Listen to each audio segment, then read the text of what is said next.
Hello.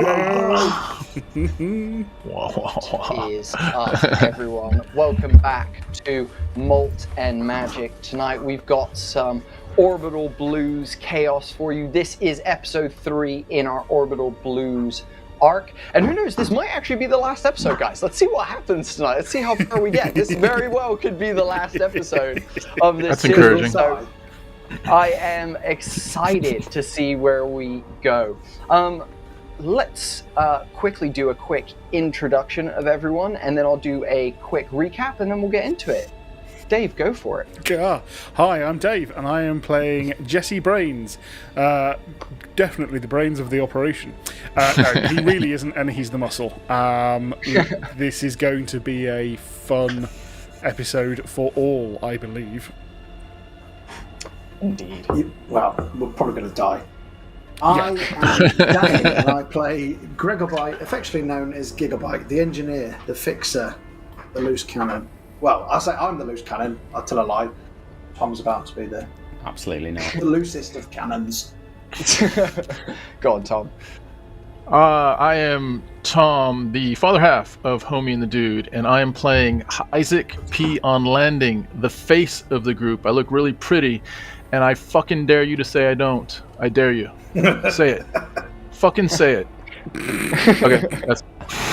I'm tempted to take a blues just from that, to be honest. Yeah, what is up, folks? I am Matt. I am not your game master for this evening. Instead, I am playing the Phoenix, your gunslinging, southern drawl-speaking wanker, to be honest, also known as Zane Vega or Vegas. Amazing. And I'm Bodhi, the Unexceptional Gem, and I'm hyped for us to get into it tonight. Quick little recap.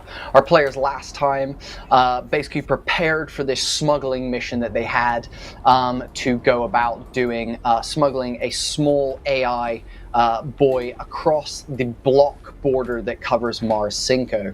The team prepared a pretty good strategy, and it all went to shit pretty quickly at the end of last episode. If you're curious about that, go check out about the last 20 minutes of the last episode, and you'll get a pretty good idea of how much to shit it went. But after some mishaps with some bad lies, some scanners that scanned some stuff, and on top of all of that, a magnet being flipped on, our team did manage to get through this border semi-unscathed, and that is where we will be starting our session as these guys rip off from the checkpoint towards Cinco City across a barren wasteland of desert mesa ahead of them.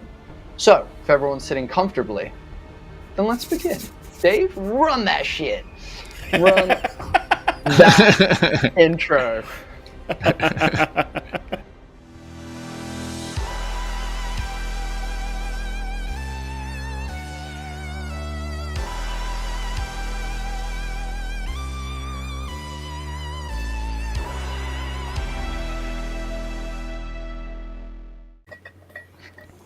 Oh, I love that intro. I love the color scheme. It is awesome. It's a banger. It's a very much a group effort, that, and I love it. It's What did brilliant. I contribute? You say group effort. I think, I like that. That was my contribution. Opinions. Heartfelt opinions. I was about to say, as per usual, Nanny, you offered opinions and dick jokes, so... Yeah. You're welcome. Okay, so as you guys tear off from the checkpoint, wheels of old Bessie just tearing up the dirt ground of the pass beneath you guys. As the magnet is flipped on, the radio knob turns with that magnet's pull, and we hear a static as the radio sifts through the various different frequencies to then suddenly, welcome back to Malt and Magic 97.8. I am Bodhi, the Unexceptional GM, and your tall, dark, handsome host, dazzling your ears with docile tones in the afternoon. We'll be continuing our tales about the renegade future of yesterday that nobody wanted. So, close the hatches, check your oxygen levels, and get ready for the adventures we recount. Welcome you into the galactic era of the Outlaw. And as always here at 97.8, the music-fueled Moon Age daydreams of the rebel race to Andromeda are all true. these are your orbital blues. And as we say that, we see Zane with a shaking finger that has a ring on it being pulled to the magnet, flicks the radio off. Dave, can you hit that music for me as we get into this one? So, to start us off, what we're going to do is you're going to choose one of you guys to roll initiative. Let's roll some initiative, guys. Oh, okay. Really? Welcome. Yep. Do you want to like take me out on a date before you kiss me, or like what's going on here? No, this isn't a kissing. That wasn't even a kiss. That was the full fuck straight. And for that, Tom, you can roll the initiative. Lovely. For you can carry that responsibility now. You don't Okay. even need to spit on it. 2d6. So yes. Oof. That's a 4. Sorry, fellas. Okay. Beautiful. Okay. So, as you guys rip off, the sand clouding up behind you guys can hear off in the distance the rumble of engines. Matt, as you look out of the wing mirror, that your head is glued to the door, but you can see the wing mirror still. You can see behind you 2 large trucks, flatbeds, with the Scars white and black paint regaling them. You can see stood in the flatbeds of those trucks are Scars officers with mounted rail guns. Oh, fuck.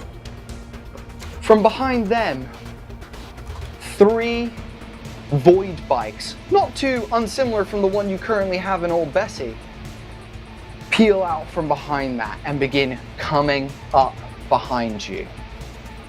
Cool. I'm now going to roll my savvy check for this round, and Matt, we'll get you to roll yours when it's your turn. Okay. Cool. Vegas, Awesome. what's happening? Cool. And Trying to fucking drive. You want to keep us straight, Vegas, or why do we keep tilting to the right? What's you want just the fucking wheel needs to go like this, Vegas. Just fucking straighten it out. Someone shut off the fucking magnet. I'll try and shut off the magnet now. Now we've escaped. Amazing. So, it is now over to you guys. The way initiative works in vehicles is you guys all get a turn, but you guys can do it in whatever order you feel is most applicable to the actions that you guys are doing, or whoever wants to go first. So, Danny, as you spoke first, I think we should jump in with you trying to flick off the magnet, eh? Yes. Cool. It's done my bit.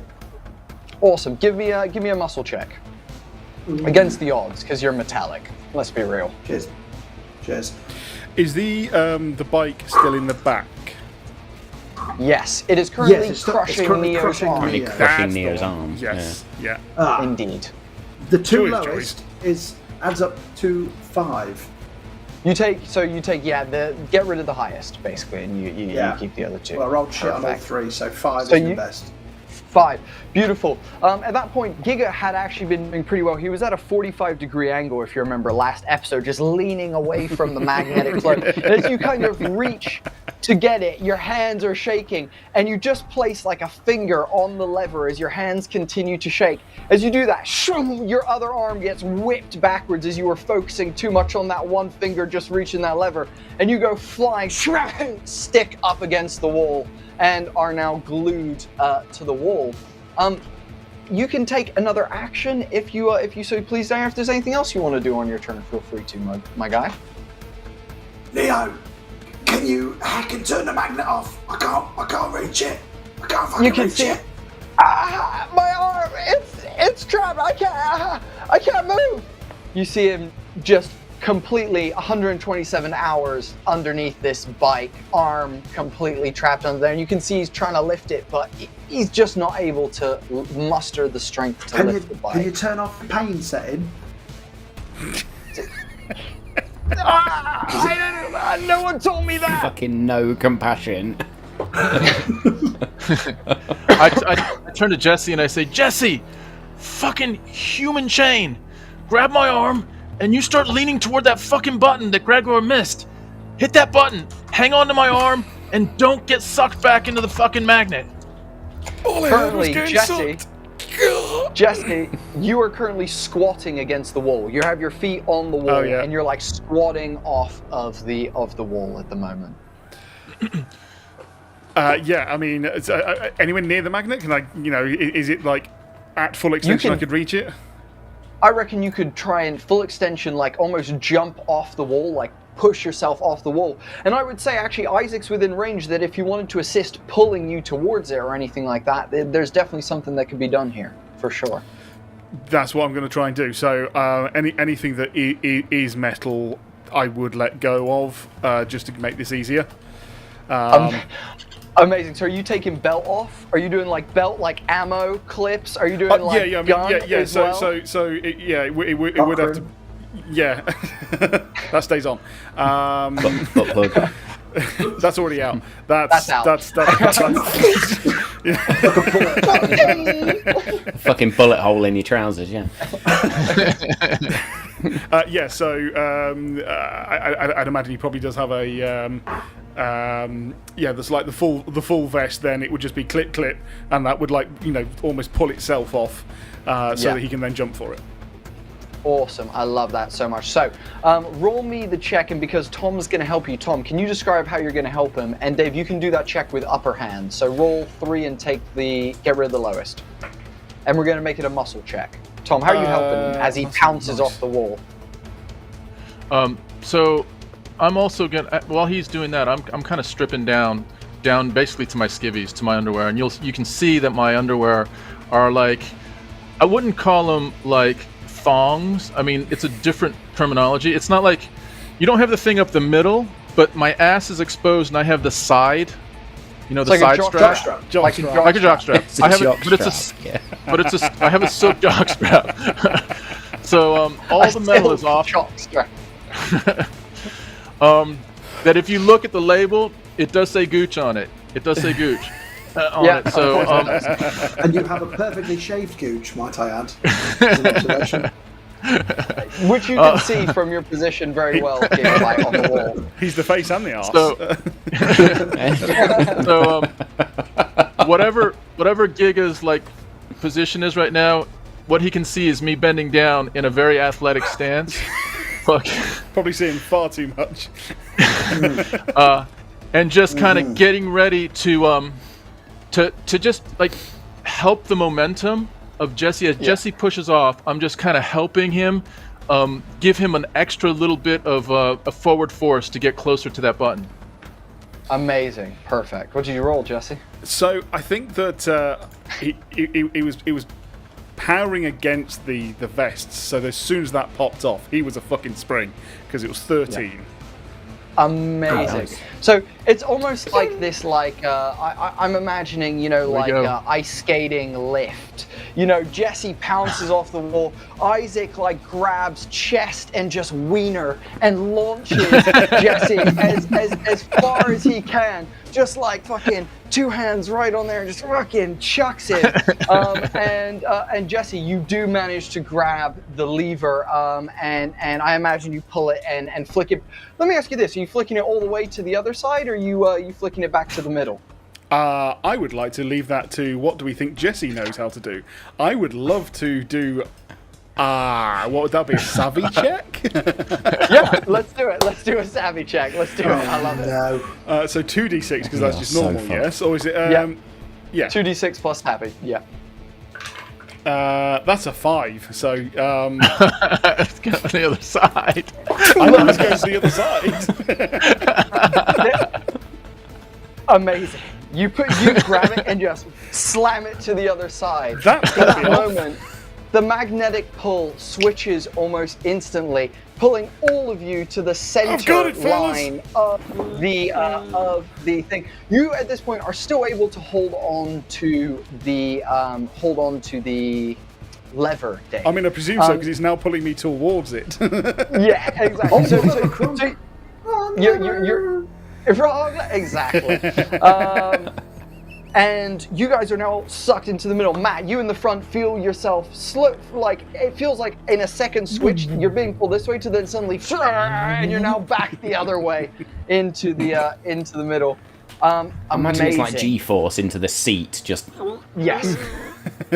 Exactly. Okay. Tom, you are actually fully stripped down now at this point, so you're unaffected by the magnet at this point. So, anything you're wanting to do while the rest of Dave and Danny, you both go flying into Sarah. Though Dave, you're kind of holding on to the lever as your legs are kind of like flagging in the. I'm going to ask this question and regret it later. What's the void bike doing? Yeah, I just asked the same question. Yeah. Do you know what? I'll let one of you do it. Let's go with Tom. Roll me. No, you did initiative. Let's go, Matt. Roll me a d6. 3 and under is it rolls further onto Neo. 4 and up is it rolls off of his arm. Oh no. 4 exactly. Yes. Amazing. Yes, Neo. Rolls off of his arm, and you can see that the section of his arm that was like that translucent kind of like carbon fibery material seems to have like been dented, though not cracked, and you can see some of the machinery is like sparking inside and not functioning exactly correctly. As he's like, it's definitely broken. Fuck, I need help. And is just kind of screaming as he begins sliding along the ground into the center of the room, and he slides up next to the bike now, even though he's not under the bike. Lever goes in the middle, you stupid cunt. As my arms are like, I'm like in front of You failed to mention that, Giga! It's all right, Jesse. Amazing. It's all right. And I pull away from the middle because I don't feel as much of a draw. And as I start making my way to the handle, I can tell that everyone's looking at me. So I kind of like firm up my ass cheeks as I'm like walking away from them, knowing that or hoping that they're at least checking out to see how like firm they are. And I turn around and I just wink at them. And then I come back and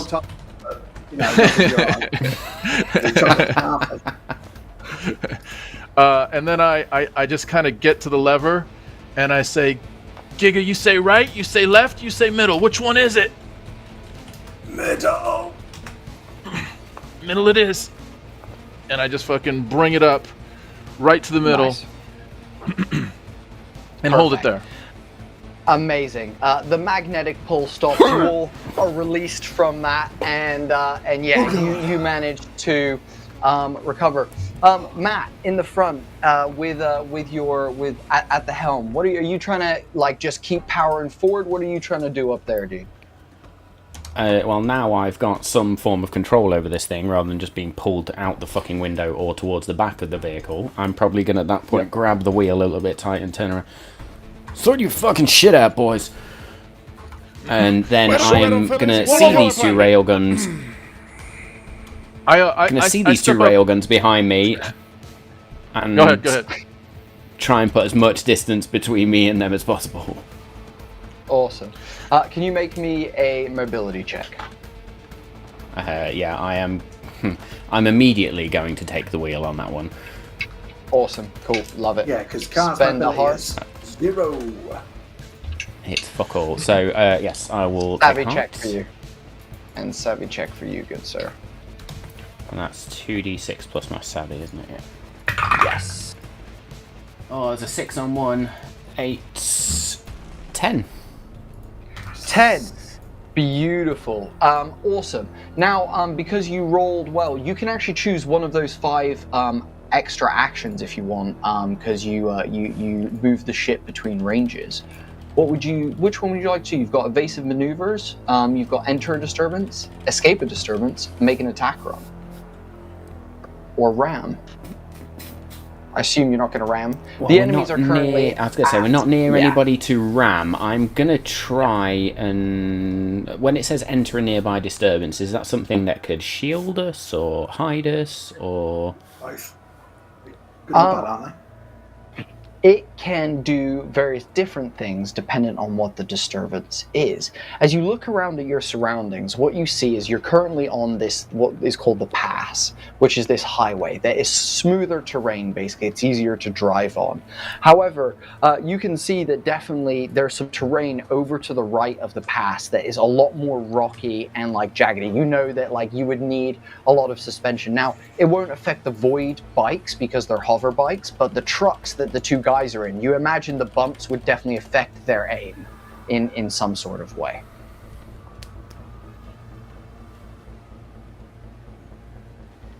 Okay. Vegas is then going to grip the wheel, downshift a gear, kick the accelerator. Hang on, boys, this is going to get bumpy. And steers towards that rocky outcropping. As I imagine people get thrown around. And then I will turn around at that point and shout in the back, Jesse, you want to do something about them two railguns at some point? Railguns? Yeah, that's what I was thinking. We're a bit fucked. Gigabyte. When I shot one of these bikes, it kind of went a whoopsie. Do you think you can get it to do that again?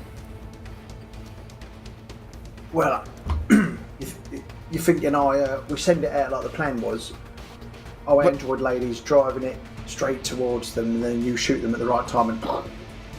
I mean, that's plan B. Can you not get it to like blow up after like 10 seconds and letting it go or something? Or well, I suppose the only danger is I will shoot it. It's fine. Let me give it a go. Jesse. Well, Jesse. I walk up to Jesse and I say, Jesse, look at me. And I smack him. I say, Jesse, look at me. You get your ass up in that porthole and you do what you do. You take aim, you breathe, and you squeeze. And you start picking off motherfuckers one after the other. You got that? Isaac, you know how to make me wet. I'm going to go on the roof.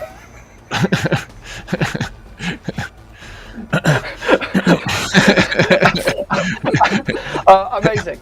So we see Jesse pop the roof hatch, which is between that, like the air filter that you mentioned, Jesse, last time when you were cleaning your gun up there, and like a little like extended bit that like kind of sits closed, but you guys can extend it upwards if you want to give yourself a bit of room. So you've got a little bit of cover up there, basically. But you you pop out and climb on up.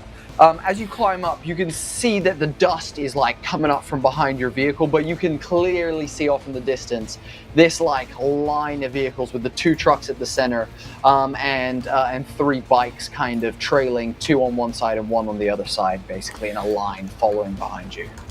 Jesse gets up and puts his rifle down there, keeps his hand on it, but then sticks his head back down through the hole and goes, "Follow me, guys, we're being followed." And then sticks his and then gets back up onto a secure. Now, I'm kind of going to guess that he would have done this before.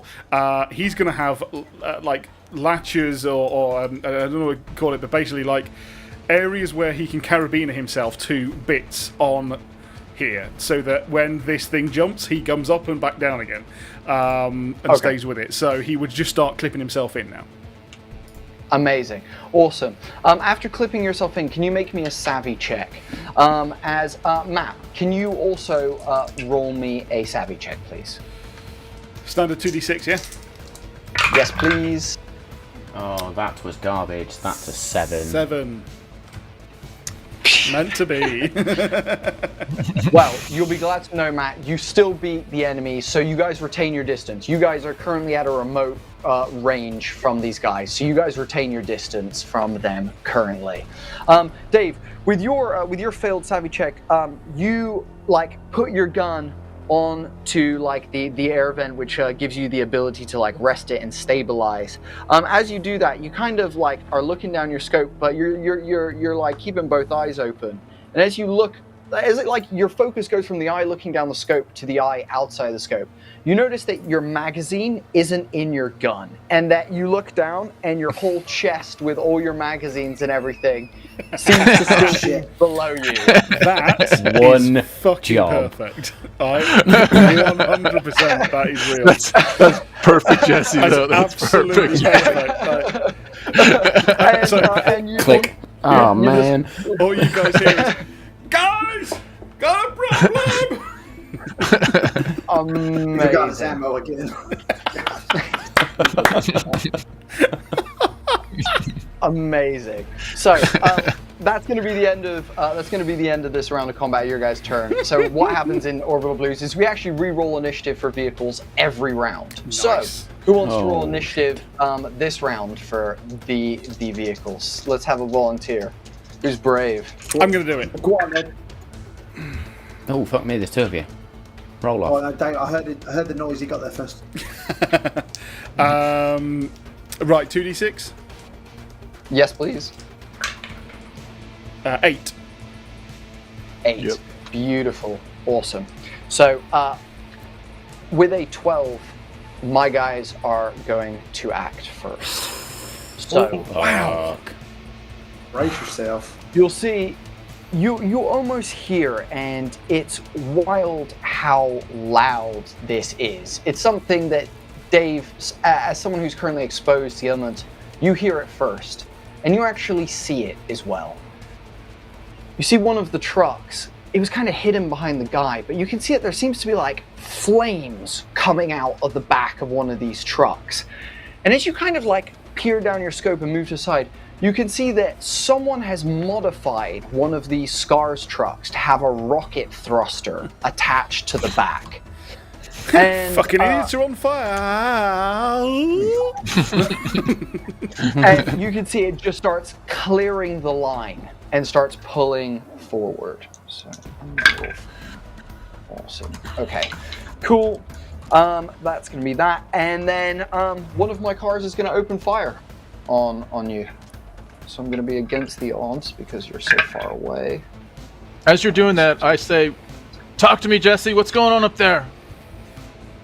There's one coming close. Real fast. Why ain't you shooting? I don't hear any shots. Ammo. Yeah, you need ammo. Just shoot the gun. My chest. Get Yeah, me my yep, just- ammo. Oh, and I turn around and I see his vest up against or just kind of on the floor there, and I say, "Giga, toss me that." He's done it again. Fuck's sake. No, I've got chucking the ammo. Half expecting Giga So- to toss Neo at that point. As you chuck the ammo, essentially, Dave, what you can see is the front of one of the railguns lights very quickly. You see the flash at the end of the muzzle of one of the railguns, and it's almost like a second delay before you start hearing the sharp cracks of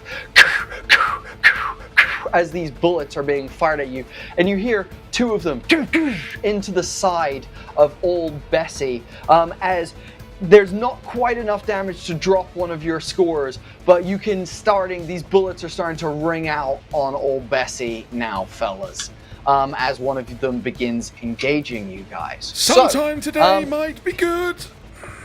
That is the end of my guy's turn. Up next is you guys. So again, you can go in whatever order you guys so please.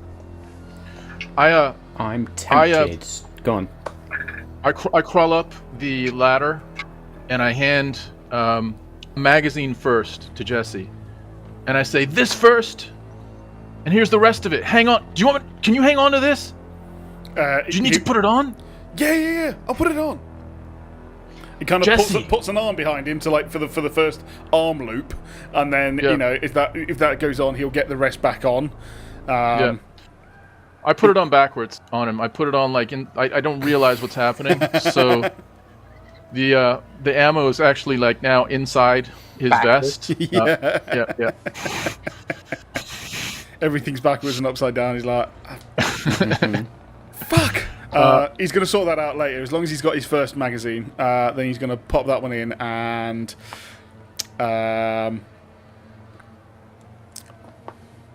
right. So, is that car coming in? What's the distance from that car, lorry, truck, whatever it is, coming up towards us? It's currently remote. Remote. I think I can still do some damage at remote. but I probably believe not a lot. you actually. I believe your weapon actually has the long range thing, doesn't it? It so does, it gives you the yeah. ability to shoot not against the odds. Is that what I'm thinking it is? I think so, because that's what you did when you shot that other thing in the distance. I think it was, yeah. Literally, yeah. From miles away. As he's scoping out the distance, I turn to Giga and I say, Giga, fucking, we need to make it rain right now. I don't know if the kid can help or what, but we're taking on fucking fire right now. I need to get this decoy out the back, and then I'm going to set off the Void Corp bike towards the obviously convoy that's coming at us to act as a kamikaze decoy. But then the second thing I want to do is start then repairing Neo's arm, because I know a fully functional Neo is going to be more help than me. I'm not going to tell the guys that. So then I'll try and start to patch it up if I can. Jesse's going to assume, and that's always a bad idea for Jesse to make these assumptions, that he's got time to take a shot now at the upcoming truck before Gigabyte can even attempt to get this bike out. So I'm assuming it's more of he's going to have a whole action or round of getting it ready to shove out the door. So Jesse's going to take a shot at that one coming towards. Perfect. So first of all, does it look armoured?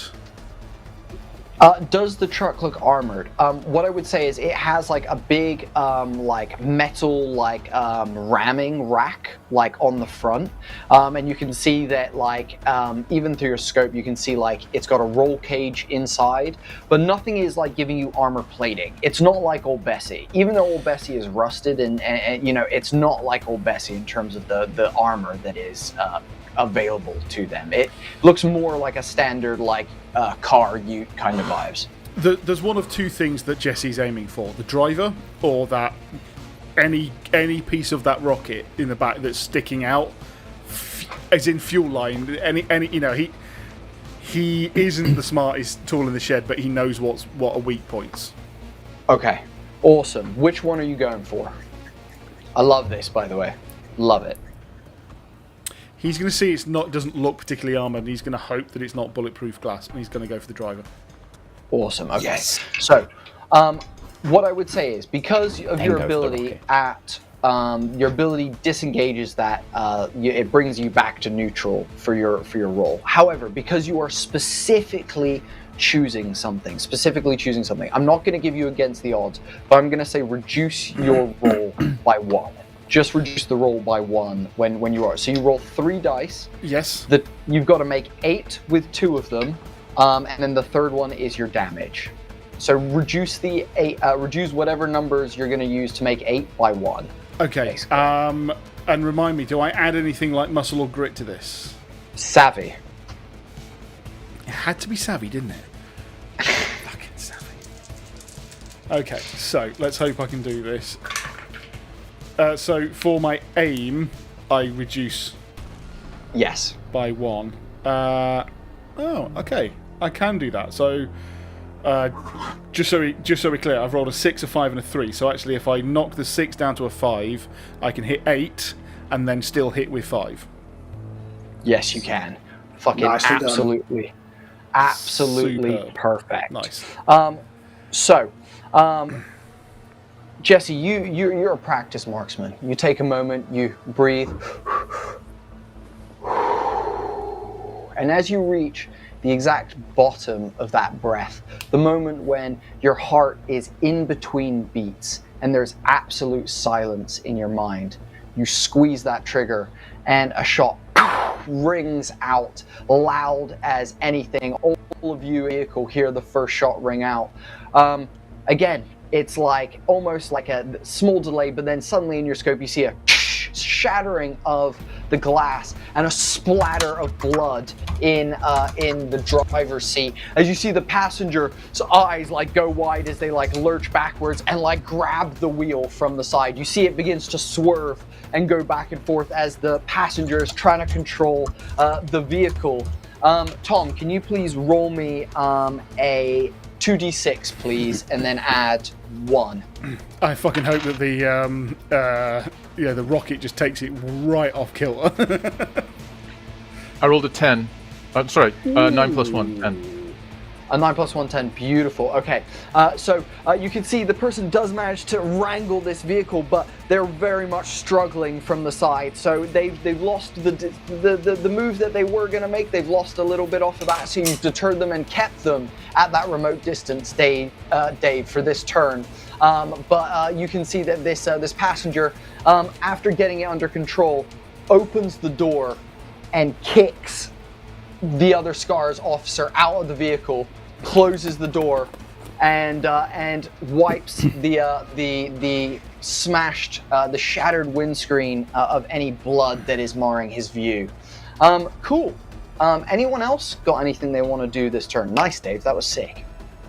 I want to kind of grab a backpack, my backpack, and come up to the front, and I'm going to pull out a little can of chewing tobacco, a pack of cigarettes, and a little flask of whiskey. And I'm going to turn to Vega and I'm going to say, Chaw, coffin nail, or firewater? Which one is it right now, buddy? It's gonna, while steering this, look down. Give me the fucking whiskey. I open the cap, I take a big hit off it, and I say, drive, boy. Let's go. Let's do this. Amazing. We'll say that gives you upper hand on any mobility checks for this round as you get a little I was going to make another mobility check there. Perfect. So Awesome. I will not take a heart if I've got upper hand this time. That's 3d6, isn't it? And take the 2 highest. Yes. Oh, that's a bag of shit. I'm getting rid of those 2 dice. They've not rolled anything decent. It's a 4. It's a 4. Okay. That shot, like, it just hits you. You realize that you didn't have breakfast this morning, and drinking this early in the day with so much adrenaline, though it like pushes a bit of the adrenaline, it takes off a little bit of the sharpness, and some of the bumps start like jiggling you. Your hand slips off the yoke for a second. You swerve a little bit to the right. Jesse up top, you feel the clamps on your right, like, go taut as you get thrown to the left, as you're trying to keep hold of it. Get Isaac, a fucking grip, Vegas. I think I probably would say, fuck me, Isaac, what's in this Jesus? We having fun yet, Vegas? You want to keep your eye on the wheel? Why don't you go be fucking helpful? I'm trying to, Vegas, and I light a cigarette. I light a cigarette, and I hand it to him, and I say, "How we doing back there, Giga?" What's the plan? I almost got it. And then I'm thinking I'm gonna tweak the programming of the lady to not hold it straight. After about 20-30 seconds, as she gets close to them, she's going to veer off to the right. So hopefully they think it's the escaping AI kid, and some of the void bikes will go off to chase it. Does that programming tweak involve a nipple tweak? Yeah, that's where the dials are. And then... I can etch a sketch. You know those horrendous menus where you've just got one button and it's just up, down, where he's just constantly like this trying to get through the fucking menus. It's a printer menu, basically. It's actually an etch a sketch with little dots, and he has to draw lines between the dots to then hack the system. As you're doing this, Gigabyte, you're like working pretty quickly, and you start getting in that flow state of like only hearing the cranking of your tools, the clanging of your hammer, the tapping of you on the keyboard. But something catches your eye, and it's that Neo is sat in the corner like clutching his arm, and he seems to be experiencing, for what you can tell, for all intents and purposes, is human shock. Like shock of like a first big like injury.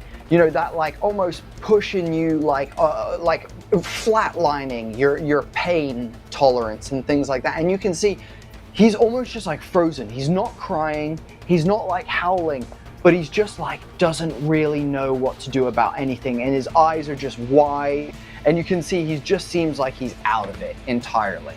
But you do manage to work on it. Can you roll me a grit or savvy check, Gigabyte, or a cybernetics check if you want, depending on how you're doing these hacks, and let me know what you get.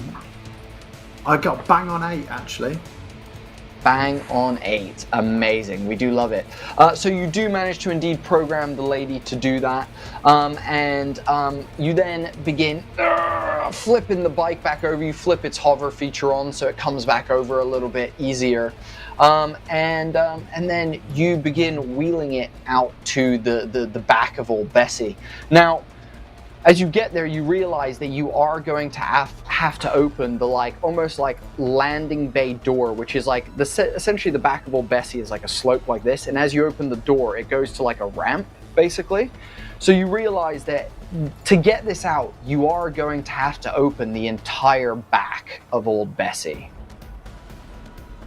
Guys, I'm going to need your help here. Isaac, Neo, as soon as I open this flap and that bike's gone, we need to shut it straight away. It's a team effort. You mean otherwise we're vulnerable?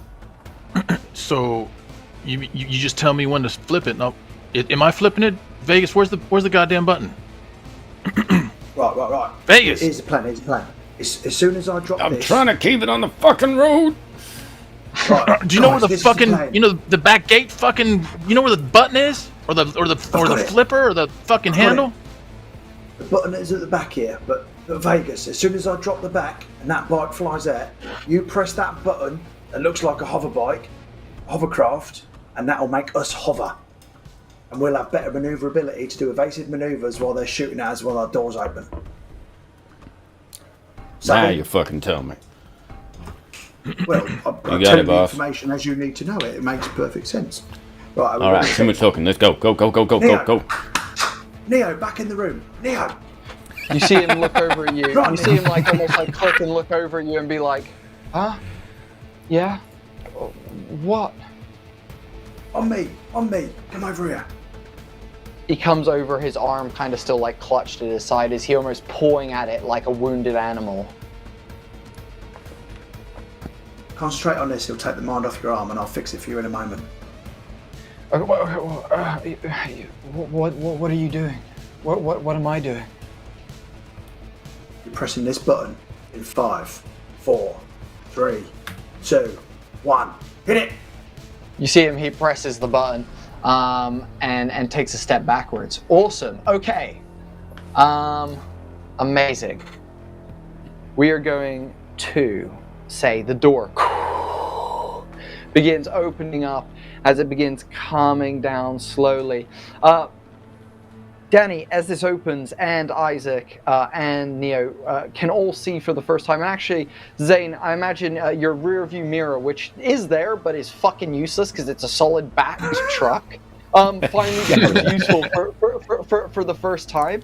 And you can see out the back as well. And you guys can see the rocketing truck coming towards you. You can see one of them opening fire on Jesse on the roof, and you can see the void bikes kind of now beginning to like whip in, like almost make like formations with one another as they begin pulling out in front of the second truck and behind the one that has the rocket on the front. If anyone's been in a classic car and seen that usually like the wing mirror, the rear view mirror is like really not held on well, and it just shakes the entire time, that's exactly what Vegas's view is. It's passable and you can tell what's behind you, but that thing is fucking moving. And the door, because it's a bit shit, it opens really, really slowly, so we just see and we're just seeing more and more danger as it's opening. Yeah, exactly. And the best part is as well, once it gets to its full open, it actually is designed so that it touches the ground, so that it's accessibility friendly. It's designed so that if a wheelchair were to try and go off it, it could do. So it actually begins scraping along the ground, slowing you guys down. Actually, hit the hover button. Amazing. Okay, you hit the hover button. Which is going to throw you guys into the hover mode. Let me just have a look. So what that does is the hover button. Tell me it improves the mobility. It does. It improves it to +1 as you lift 4 feet off the ground as the thing. And essentially, the caterpillar tracks and wheels of old Bessie rotate downwards and begin to illuminate with this almost photon-like neon light as the magnets that are in the bottom of it, that is how the whole hover system and hover technology works. On this timeline, working with the magnetic pull of whatever planetary matter it's on, begins to lift you guys off the ground as the door, which was scraping, begins to then just take off, and you can see the ground pulling away from you guys now. Cool. Danny, can you please push the bike out for me? Roll me a muscle check as you try and push this bike out. As he does that, I say, I just kind of take a drag off my cigarette, roll down my window, and I say, Jesse, you're going to need to recalibrate latitude. We're lifting a little bit. Jesse! Yeah, hang on. Jesse, if he can, he's going to take this time where it's been really bumpy and everything, and it just suddenly goes smooth, to then put his rifle down and sort his vest out. And get that back on the right way round, zip it up, and get proper ready, sit back down. Isaac, what? Vegas probably sees this in the wing. Isaac, is he getting fucking dressed up there? What the fuck is going on? Listen, Vegas. Process. Jesse knows what he's doing. You know what you're doing. Fucking Giga's got what he's doing. I'm smoking a cigarette, enjoying the view. You just fucking drive. Jesse! Just like at the range, we're just changing latitude a little bit and altitude. Pick them off one at a time. You think this is my fucking first day? I know it's not. That rocket looks like a mighty fine target, if you ask me. You hear Gigabyte. What did we get on the? 11? Yes, beautiful. We did. Was it cybernetics or was it muscle? Cyber. Awesome. Can you roll me a sanity check as well, please? Throws a bike out, goes insane, runs after it. No, decides to just sit on the back. Just like, plus your let's go. sanity score, which is +1. I got a 7. A 7. Okay, awesome. Can you drop your sanity score back to 0, please? Magic. As you grip onto the front of this bike and begin pushing, and the android woman on top of it, you can tell, is weighing it down a lot more than you were expecting. And you begin kind of pushing it, and at that moment you kind of engage in your mind what would be like flex your biceps or like engage biceps and triceps and forearms. Instead, the pistons on your arms just push outward, shoving the bike off of the back of old Bessie as a tiny bit of that cybernetic tattoo kind of just creeps a little bit further up your neck from your shoulder. Amazing. Cool. That is the end of y'all's turn. Matt, or someone, can you please roll me a savvy check? Can someone please roll me a savvy check? If Jesse needs to do another savvy check. Hovering. Nice. That is a 9. Ooh. Okay, beautiful. I'm rolling a lot of fucking ones tonight. It's happening. As the vehicle picks up speed because it's now hovering, and Vegas, you can almost instantly feel that mobility get better. You're no longer on that bumpy road. I've relaxed at this point. The cigarette's full in.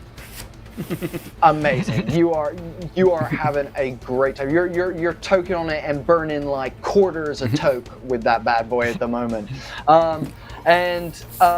You get it under grips, and you manage to just slam it down a little bit further. And as you press the pedal and kind of like shake the front of the car, a little basically like where the what's it called, like the sun visor would be, it would have been a little compartment opens up, and you can see that there's a little button right there.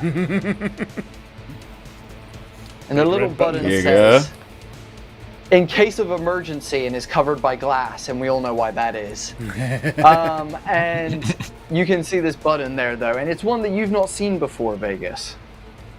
It says, Jesse, do not push. Giga, what happens if I push this fucking button behind the some visor, not visor thing? There's only one way to find out. Oh, fucking K then. Amazing. I am going to take the hand that's got the cigarette and stub the cigarette out by smacking it through the glass. Amazing. You smash Emergency through the brake. glass, press Sorry. the button, and Emergency stop at button. that moment, There's- some old school engineering came into play for Gigabyte. He actually found a manual in his youth that talked about, how to modify vehicles to make them faster, specifically land-based vehicles of the past. And one of those ways was something that people back in the day that is very hard to get these days is called nitrous oxide. You all in the back hear as you almost hear this gas rushing out of somewhere. As the camera goes through the ground to two blue tanks that are strapped to the bottom of Old Bessie, as almost this blue liquid comes shooting out of pipes along them, and you guys boost off. You lose one of the trucks and the 3 void bikes. You gain enough of a range that you lose them. However, the one truck with the rocket remains at a remote range from you guys. So, let's roll initiative one more time. Time to take that one out, boys. That one's still in range, is it? Yeah. Yes, still in range. You're still at remote range with that one. So, Giga, remind me to give you a hug when we fucking finish this thing. Can someone please roll initiative for Team Old Bessie? Go on, Danny. It's savvy I add to it, right? Yeah. 8. Amazing. So, as you guys begin pulling off, again, my guys act first. The back of the Old Bessie open, the Gatling gun is going to re-aim towards the open door of Old Bessie. Oof, oof, oof. Sound like fucking A10 coming across us next. Yeah. As Gigabyte just stood there like, come on. Okay. First Doing his best, thing, Jack Sparrow. Alright then, beastie. so as you guys stand there, these almost like neon lights come flashing past you guys as they begin shredding the inside of Old Bessie. Your systems is going to drop by 1 as your Old Bessie takes an extortionate amount of damage to the inner console in the living room as bullets begin tearing apart the technology within the back here. As well as that, Fucking door, shut the fucking door. 0 for systems. Well, the door's not going to shut very well now if the systems are fucking 0. No. Hey, Vegas. Neo. Do you want to maybe try going in one direction or another instead of fucking straight? Because he's fucking clocking us. As you say that, Isaac, bullets are flying past you. Gigabyte, you manage to jump out of the way, and the bullets, you get behind like one of the counters and like curl up. The bullets still flying past you, but you manage to get out of the way of those. As I dive. Of course you can. Yes, 100%. You grab Neo and pull him in with you. Cool. Let's check for Isaac. That's Isaac. You take 2 points of heart damage. Right up the butthole. As you feel, you're not sure where it is. You turn around for a second, and then suddenly this like hot, like burning, like almost like you've been prodded with a hot iron, begins to radiate from your perfect, immaculate right buttocks. As it begins radiating and the pain begins filling your thigh and your lower back, you turn around to look and you can see a flesh hole just bored deep into your ass cheek as you were clipped by a bullet in your retreat. As I take the hit, I feel that initial searing pain, and I look down, and I can see that I've been hit, and I'm feeling the pain go down my thigh, but I start getting curious about what this all means to my body, and I just kind of go down, and as I'm doing that, I say, Vegas, I think I've been hit, and I'm putting a finger into the hole, just kind of feeling around in there. He is. Of course, Yeah, yes. the bullet hole, that is. All right. If in doubt, finger it. You know. Zane and Gigabyte take a blues. As Isaac begins fingering his ass wound, Jesse, you can't hear anything, What a but sentence that is. the one thing that you definitely do hear, Jesse, is just the inside of Old Bessie being shredded by high caliber rounds. Yeah. Guys, you okay? You okay? That is Take going to out then that be. fucking truck, Jesse. Yeah, that's the end of my go, guys. So you can see that the rocket car is, as your NOS begins running out, the rocket car is beginning to close distance on you guys. So it's over to you guys. Your turn. I will at that point then, hearing that Isaac has been hit and also hearing the sentence before, try to now make do a bit of mobility to try and take some evasive maneuvers. I am going to spend a heart to use my own. No. Awesome. Cool. That's a savvy check, isn't it? Yeah, roll me a savvy check. Right, you fuckers, roll well. Oh, that is a grand total of 8. That one's going away. Too many ones. 8. 8 is still a pass. So, as you grip down on the yoke, your knuckles begin going white as suddenly, Zane, in your head, you just hear oops, oops, oops, oops, oops, oops, oops, as you almost begin feeling your heart as like a drumbeat of a song fuel you as you just begin and you begin gripping and then begin trying to swerve, and you start trying to manage the weight applied with the mechanics of hovering, with the speed that you're currently going at. You do manage to make evasive maneuvers, which is going to increase the target number that I have to hit for attacks until the start of until the end of the next round, we'll call it.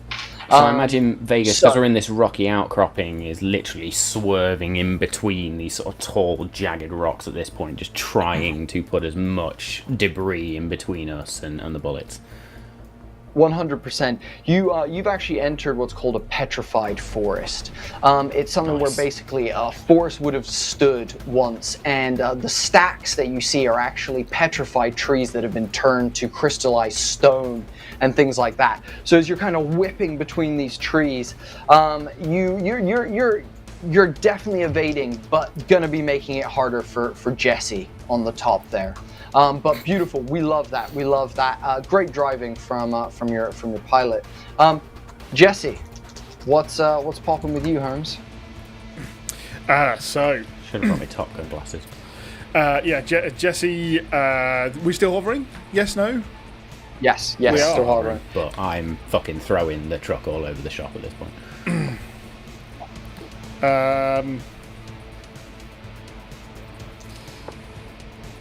Okay, Jesse would shout down, "Hold it steady!" Look again. He's not looking forwards and realizing you're not doing this for for shits and giggles. I turn to Vegas and I'm like, I mean, he's kind of right. We gotta. I mean, can we do a little bit of both? Can we do a little bit of a jiggle and then smooth it out?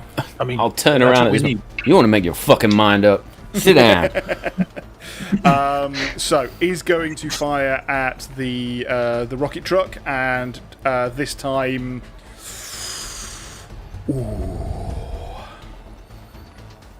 he's going to shoot for the rocket. Here we go. He's going to go for a fuel line on the outside. Here we go. with your thing leveling it out, but then Matt bringing it back down, Yeah. and you choosing a specific thing, it's going to be against the odds. Okay, It's got to be that's against fine. the odds. Now, is there anything I can do? Was Matt only able to do stuff with the vehicle to do that? Can't you exert yourself? That's what I mean. technically? That's what I was looking for. Like this is the prime time to exert myself if I have to. Yes, if you want to exert, you can do. Also, because you're not using weapon of the vehicle, never mind. It's your own weapon. Yeah, so you can exert if you want to re-roll any dice. You can exert and re-roll one dice, but once you've exerted, you cannot re-roll that same dice. But you can exert as many times as you want to re-roll. If you have 4 dice, you can re-roll all 4 by spending 4 exertions, if you so please. And what are those exertions and cost me, or costs you where do a I heart, put them? doesn't it? Cost me a heart. They cost you a heart. Yeah. Okay. So what that means though is, so you're against the odds. You're rolling 4 dice, taking away the highest, and you've got to hit 8 with 2, and then the remainder is your damage. Okay. So, 4 dice, taking away the highest. Yes, and you're looking to do at least 3 points of damage to really put some damage on the vehicle. And so I can exert myself after I've rolled if I think I've failed. Yeah. Yeah. Yes. I turn to Vegas and I say, "You smooth it fucking out a hell. bit. He's a goddamn good shot. Just yeah. smooth it out a bit. Give him. Why are you give him a fingering your second. ass? What's going on back there? I'm looking for this fucking bullet. It's the fucking bullet. It's look, just smooth it out. Just fucking give him a second. Give him one fucking second." We're gonna circle back to that in a second for sure. So can I exert 2 dice? Yes, 100%. So spend that 2 takes- hearts for me. Okay, so that takes me down to 8. Re-roll these 2, and you say I can't re-roll these now. Yes, you can only re-roll those 2 ones. Motherfucker. You still have 2 more dice, so you can exert some more hearts if you Yeah, want. 100%. This is absolute dog shit. Just awful. Hang on a second, Vegas. Focus, Jesse. Okay, here Focus. we go. But what does that give me? Right, I can hit. So I've got to get 8. Yeah. Yeah. I take away the highest, so it's only 1 damage. Okay. Because I rolled 2 6s just then. I was like, oh fuck, I've got to get rid of 1. Oh, bollocks. Yeah. Okay. So yes, I hit with 8, but 1 damage. Okay, amazing. So, you exert yourself. You're really trying to focus in, and you're using you're pushing what we would call Jesse's limited brain to its absolute maximum in this moment to stay focused, stay locked in, and aim at the target. Also, he's like ended up wedging his foot and his knee against 2 things in the roof, and one of them's cutting into his knee. Nice. The other one's twisting. So he's hurting himself up there just to get this shot. Yeah. Amazing. Nice. You watch it, and it ripples through the air, and it almost slows down for you, Jesse, in this moment as you watch it kind of ripple forward. And you're just kind of praying, and you're hoping it ripples past the dude on the railgun, who almost flinches as he hears the crack of it whip past him, and that shakes the spray of bullets. It clangs off of the metal of the rocket. The angle at which you shot it just meant that the bullet didn't actually penetrate, but more ricocheted off the metal and went flying off into the desert behind. Fuck! Amazing. Hold it steady. Cool. Isaac, can you please? We're gonna do a medical check right now. Our first medical check of the entire campaign. I'm not so sure fingering a bullet hole counts as medical work, to be honest. Kind of sounds like CPR for a headshot. Yeah. That's true. If he's trying to find the bullet, if you're trying to find the bullet and pull the bullet out, then I'll give it to you. If you're just trying to finger your hole for whatever reasons, then you do you, my guy. No, I'm kind of reaching in there, digging in there, trying to see if I can find the ass end of the bullet so I can pull it out. But I am embracing the pain. It's It's something I'm used to. I love it. Roll me a savvy check to start off with, and then a muscle check. You've got to roll both of these healing checks yourself. Okay, savvy is.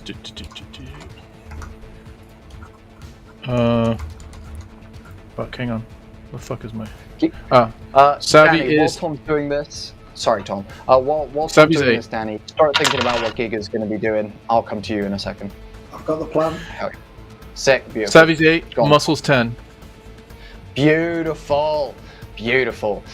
You manage to finger it, and you can touch the back of the bullet, and you realize it's not going to work. So you're looking like around in the front cabbie where Zane is, and you pop the glove box, and you can see 2 pens. One has a rusty metal exterior, and the other one is made out of wood. And one is actually a pencil, and is just made out of wood with a lead.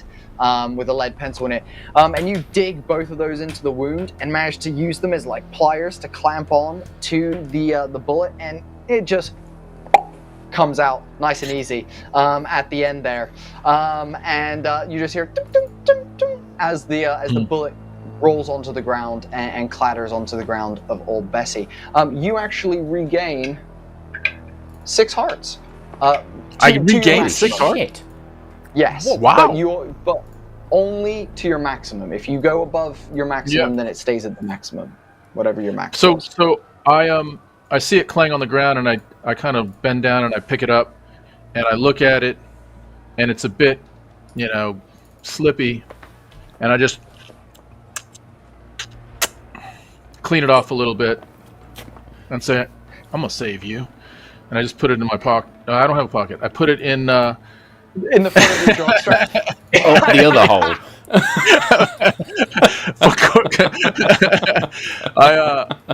I've got a little pouch on the inside of my jockstrap, so I put it just another little pouch on the inside of my jockstrap, and I turn to Giga and I say, "The fuck's happening back there, Giga? We're taking heat up here. What are you doing to fucking what's happening back there?"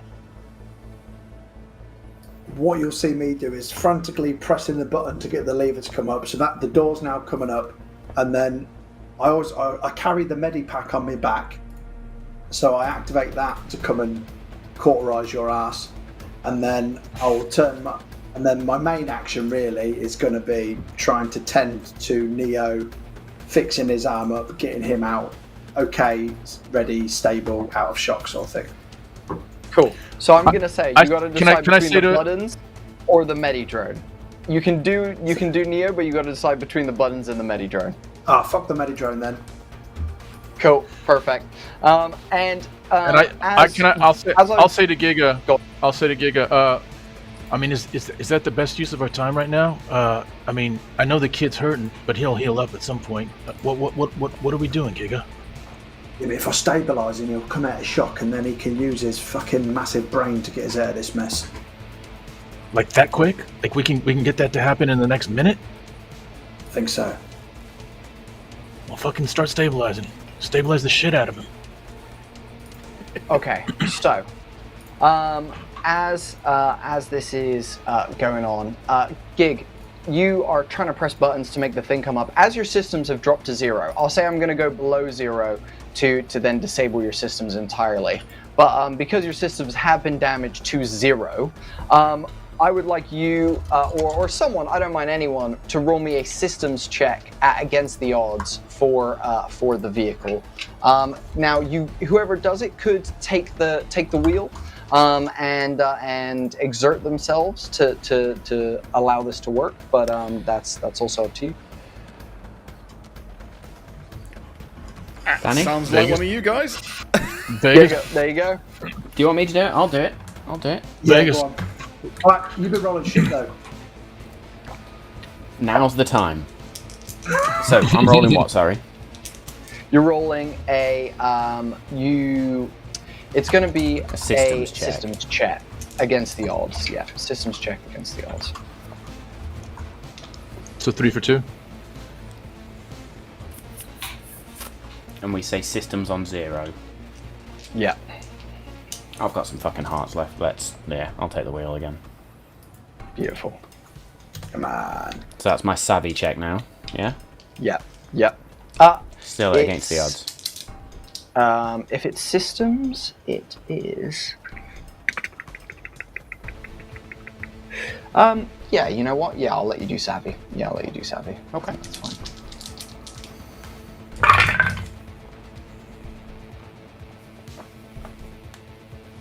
Oh, fuck. Oh, Matt. It was against the odds. That was the bit that fucked it. That is a grand total of 5. 5.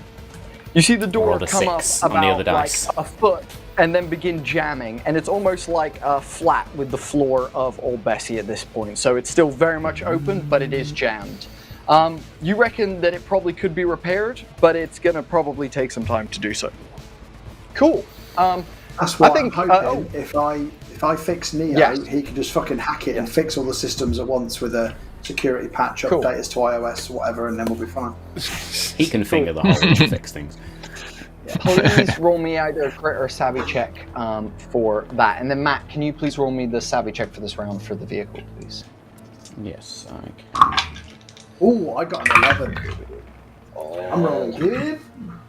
I got an 11 on the die. Is that my savvy or the vehicle savvy? The vehicle doesn't have savvy. It's my savvy, Sorry. so It should be. Sorry, it should be mobility. My apologies. Yes, vehicle mobility. Okay, so that's +1 because 12 you're then hovering. if the vehicle mobility. Yeah. So 12. Awesome. There we go. Cool. Best roll of the night for me. Oh yeah. Amazing. Cool. What's your roll, Danny? I got an 11. An 11. Nice. Beautiful. You realign Neo's arm and begin applying this special foam, basically, that actually seeps typically into cybernetics, and is like small nanobots that will go in and fix like small things, and it lasts for a couple of seconds, but then kind of deteriorates as the bots like run out of the power that they originally had when they're expelled from the foam. So you begin spraying that, and his arm begins kind of locking back into place. You can see that some of the sparks and jammed like gears and whatnot within his arm begin kind of moving again smoothly. And you do manage to repair his arm. He's looking at you, he's like, oh, it feels so much better. Oh. And he looks up at you with like, the only way I can describe it, the look of a child who is looking at a parent almost like you knowing that they have no ability to protect themselves, and that they are like almost completely, you know, at the whim of the world if it were not for you being there, Danny. And he's just like, thanks so much. Why are they shooting at us? What did we do wrong? Do they really want to hurt us that bad? They want you, my boy. But you're more powerful than you think. You need to turn it on now. None of this boy routine. Access whatever you've got in your brain and turn on attack mode. You see him look for a second. He goes, attack mode? But Father always told me to use logic above emotions. Well, it logically makes sense for you to start fucking contributing to this fight, otherwise we're all going to die. As you say this, you see him almost snap as his eyes, you can tell, do that distancing thing where he's clearly accessing a database and doing some sort of mental maths. I just learned Kung Fu.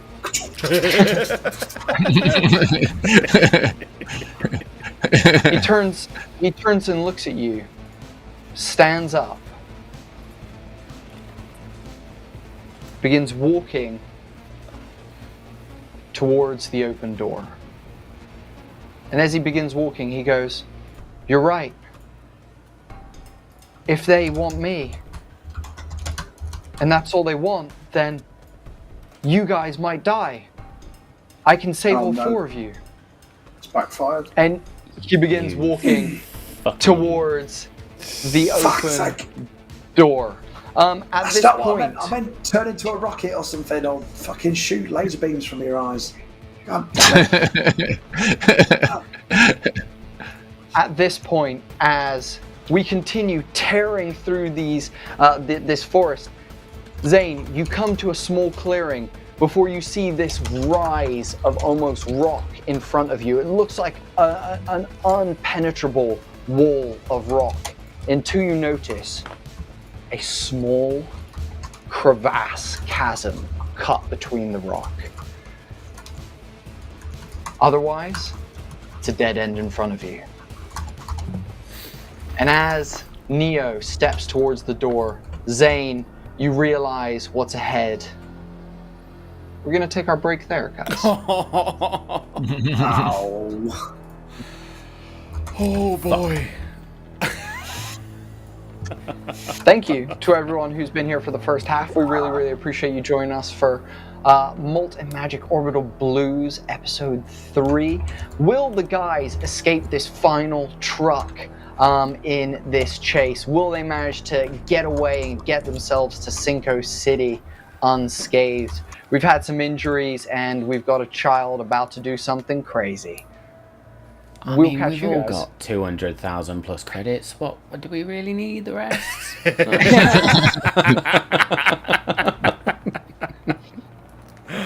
And thanks for watching, guys. Yeah, we'll catch you after the break. See you in like 5-10. Peace. What is up, everyone? We are back after a wild break for everyone. Everyone was just wild craziness. And continuing the wild craziness as we get back into this one, as our gang tear across the desert in their hovering vehicle that has its back door currently broken, trapped open, chased by a rocket-powered truck with a Gatling gun mounted on the back. You guys are tearing towards a large rock face. You can see the rock has got layers in it and almost has that like mesa kind of look of those different kind of swirls of pinks and beiges and magentas kind of wrapped together. However, in front of you, Zane, driving this vehicle, you can see a small crevasse. Now, from a distance, it's hard to judge whether that crevasse is going to fit old Bessie, and you reckon you've got like probably a couple of seconds, minutes maybe, between you and that crevasse to act quickly and think fast. So, at this point, the rocket car closes one range band to you guys as it goes from remote to far, getting one range band closer to you as you both tear towards this rock wall. The Gatling gun begins to rattle out again.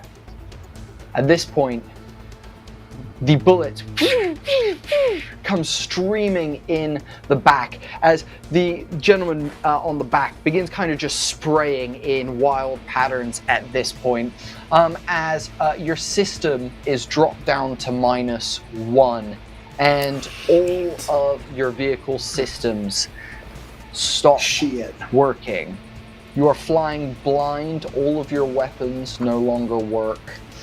Meaning that your flipper at the front doesn't work, and also because it's part of your systems, your wheels begin folding back out as you land back on the ground and begin driving on the ground again. As well as that, Jesse, yes. You take 1 heart's damage as a stray bullet pings off of the air filter in front of you and slams into your shoulder. That is it for my go. As you can see the guy still on the Gatling gun fist pump as he sees you kind of pull back, Jesse, in pain. The driver of the vehicle is gritting his teeth. You can see he's taken off his Scars helmet and is driving with, it looks like the same furiosity that Zane currently is experiencing in the front of your guys' vehicle. As he sees the guy fist bump, he just flips the bird up at him. with the unhurt shoulder.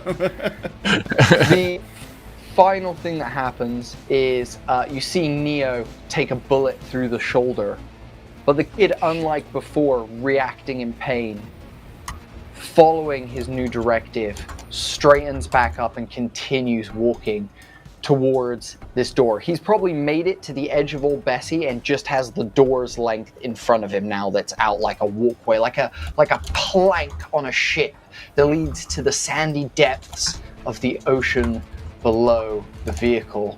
So, over to you guys. It's your turn. The ground rolling towards you, ripping towards you, Zane, in the front there. It's over to you guys.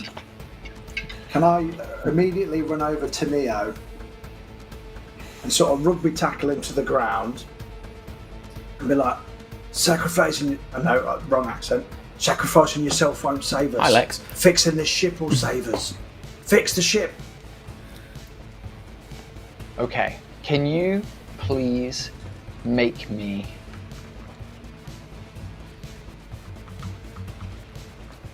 Let's go with a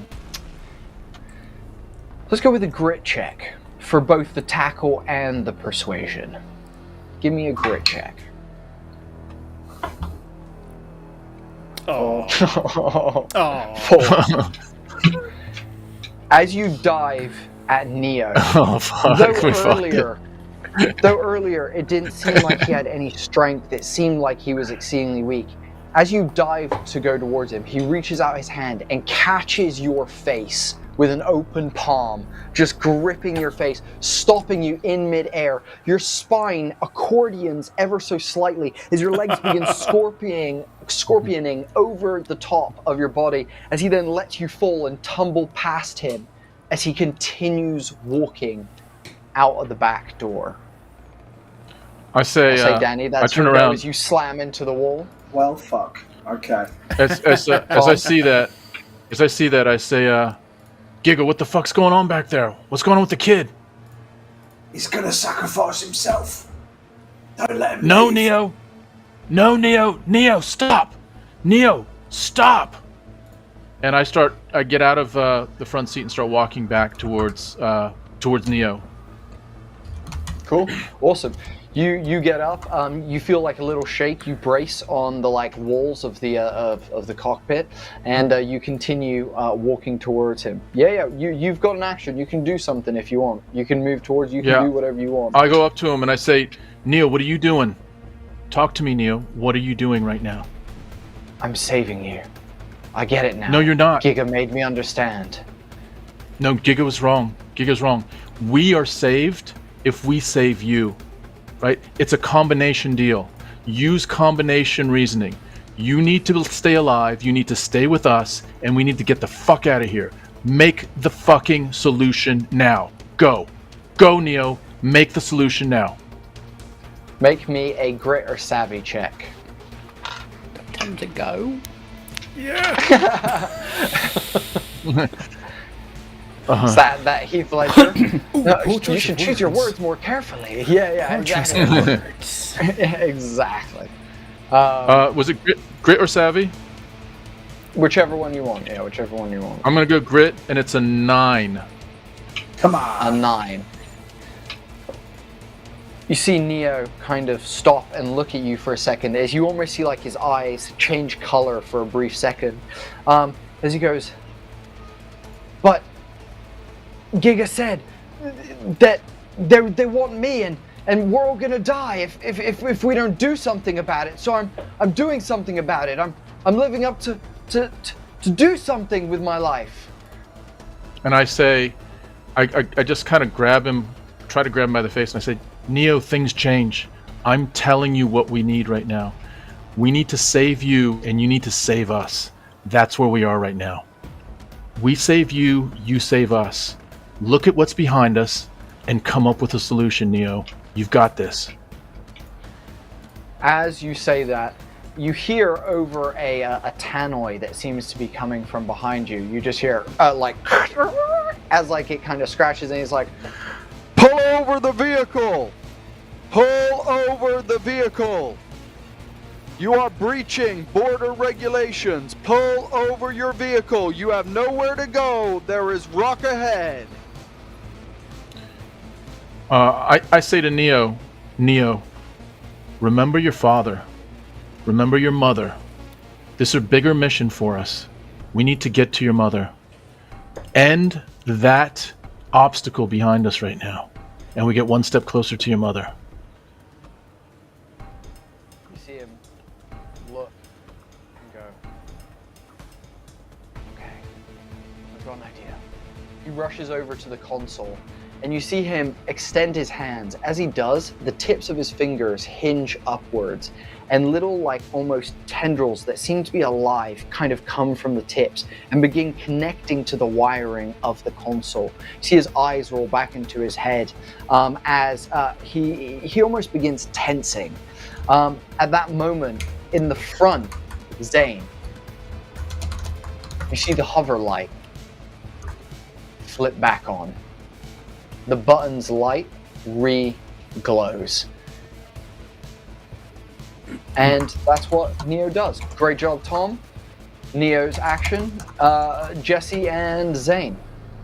You guys are all that's left. Go on, Matt. Okay, I'll go. I'm going to say at this point, as we sort of land, it shakes me around a little bit, and that fragment just falls out from behind my shirt. Just dangles down, and I see it in a moment, and look back up to that crevasse. The last time I was in a situation this dire, everything had just blown up in my face. Quite literally. But I held on. So I look in that rearview mirror and see Neo with the tendrils sort of reaching into the systems. I see Giga on the floor. I see Isaac just sort of reaching out and communicating with Neo.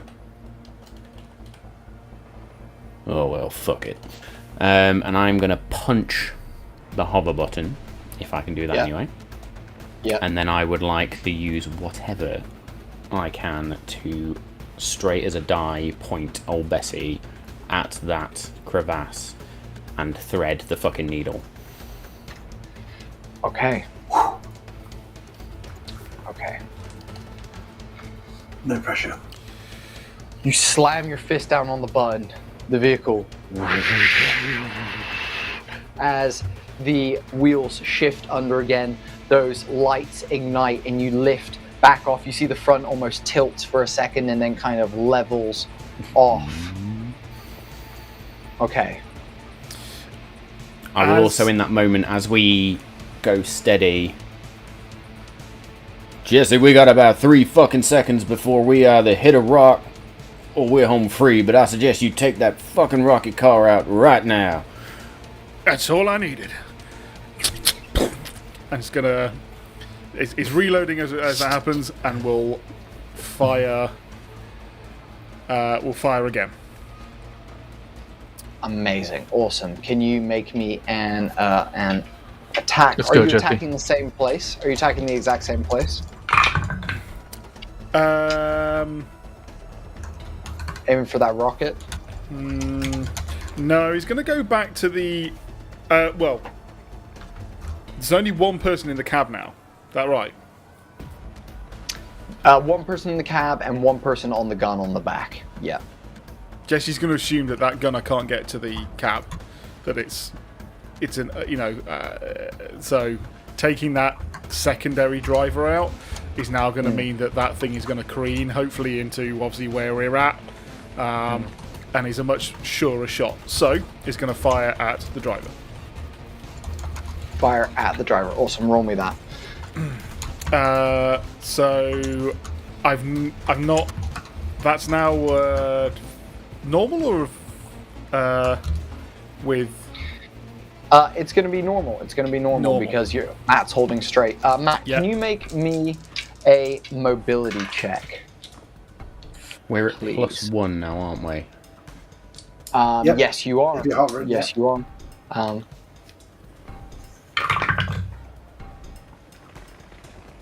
going to take that. That is 9. Amazing. Amazing, Dave. What was Plus yours 1. as well? I need to hit with an 8. Is that right? Yes. Yeah. So I hit with an 8 and with 6 damage. Ooh, Amazing. hell yeah! Oh, So you hear all of the rolls coming out now. anyone with headphone users, be warned. You hear a shot go off. Amazing. Oh, yes, we do. Amazing. Okay, so, Dave, as you kind of lock in, you feel the vehicle kind of do that last like wobble as then it also comes off the ground and achieves that almost frictionless still that only a hover vehicle can. You lock in, everything goes quiet, you hit your breathing, you feel it right in between. It's somewhere around the 10th heartbeat. You feel it right in between that last heartbeat and you That's it. squeeze it off. Smile for the fucking camera. It goes flying through the air. It goes straight through the exact same hole you shot the first time. It is an immaculate. It rips through the head of the driver, ripping through the chair behind him and going straight into the fuel tank that was in the open back because there was no back seat in the truck. It not only begins to swerve, and as it swerves, as his body goes limp, it fishtails for a second and then begins to roll, setting on fire as it does. And it continues rolling and rolling until poof, it explodes, careening debris in all directions. The blast is pretty significant. So, Isaac, can you please roll me a muscle or grit check for yourself? Also, can you roll me a muscle check for Neo as well, please? The hover bike is hit by the blast and comes pushed down. Oh wait, you pushed it off the back, didn't you? Yeah. Is it already gone off the back? It's already gone off the back. Amazing. In that case, the hover bike will have also collided with the truck and will double the size of the explosion. Perfect. Nice. I love it. It impacts at the exact same time that it explodes. It just doubles that impact time. Nice. I rolled a grit checked 9. For Neo, I rolled an 8, but I don't know if he has any buffs to that. But he rolled a pure 8. You rolled a pure 8. Beautiful. You both take the blast, but manage to stay on your feet as that heat kind of ripples outwards. Jesse, you manage to duck down and feel it kind of ruffle your hair a little bit. But guys, we still have one problem. I thought you were going to say we're out of combat and we're safe and we're going to cruise. That's what I thought you were going to just say we won. We're chilling. We're going to take 5. That's something like that. There is only one thing left. The colossal rock wall that you are currently careening towards at an extortionate pace. So we're going to turn this over. Sorry, Jesse kneels up after seeing, well, that's it, fucking gone. She's like, woo, and then looks ahead and goes, oh fuck, and just lays back down on the floor. Amazing. Over into the hands of your faithful driver, Zane. What are we doing, buddy? Bodhi, pick heads or tails for me.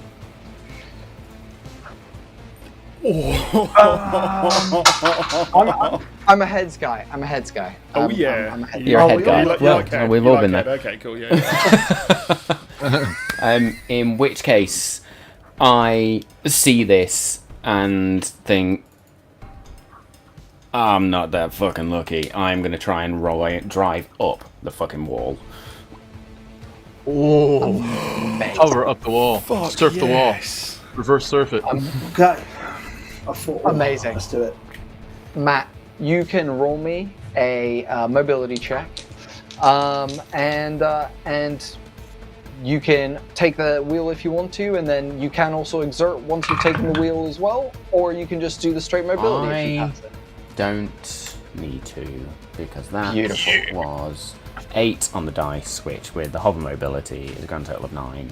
So Come on. Beautiful. At the last second, as you guys all come careening towards Isaac, you can now see the wall coming towards you at the front. Giga, you sit up and you can see the wall through the windscreen. Everyone starts screaming as you approach imminent death at the final moment for Zane to quickly rip upwards and pull with everything he can as he hopes that, you know, all the stuff in the vehicle kind of leans backwards. You guys see things start sliding. The bean bags that you mentioned last time start sliding out the back of the truck.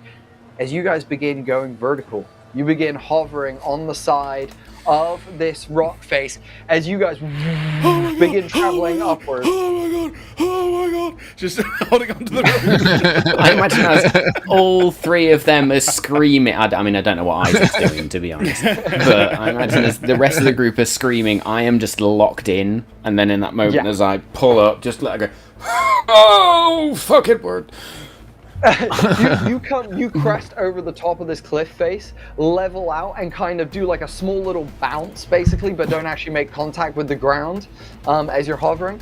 And you kind of pull it into like a little side skirt for a second as all of you come to a stop. Everything kind of falls. Some things fall out of cabinets, some food, some tins that you guys have. And shit's just all over the floor. There's bullet holes all up in the inside and the back of your vehicle. But we're out of combat, guys. We are out of initiative. I'm going to reach through the back and just with a really shaky hand, Isaac, pass me that fucking whiskey now. I pull it out of I don't know where I have it because I don't have any clothes on. No.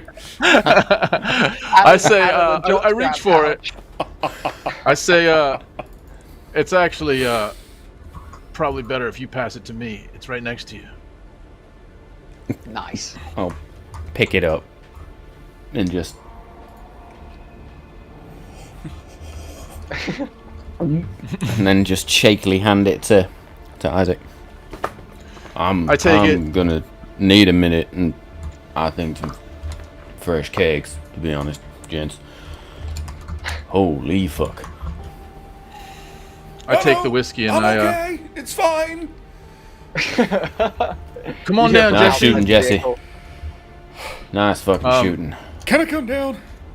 Please? Come on down, Jesse. And I look at the whiskey and I'm gonna take a pull on it, but I look at Neo and I say, "You first. You saved us." You hear And I hand it to Neo. You hear a clunk and a thud and a damn it, because he hasn't unclipped himself. Just hanging. Just pulls you back. He's like, fuck it. He just gets the little combat knife out and just cuts it and just. Do you know what, Dave? It's crazy because literally just before this happened, I was like, should I make Dave roll another savvy check to see if he remembers being clipped in or not when he tries to get down? I was like, you know what, I'll leave it. No, and you he really doesn't. You did it perfect.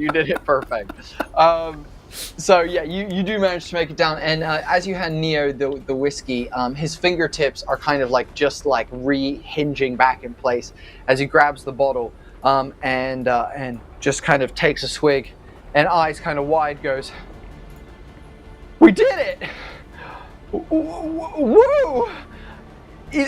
And you see him kind of stand up and like look at you guys. He puts the whiskey bottle down and goes out onto the door. He's like, I feel incredible. That was crazy." And then I'll be like, Zane's gonna. Can you share some of that feeling with me as I unpretzel myself as I'm still fucking tortured the one who fucked me up a minute ago? Fuck happened to you, Gigabed?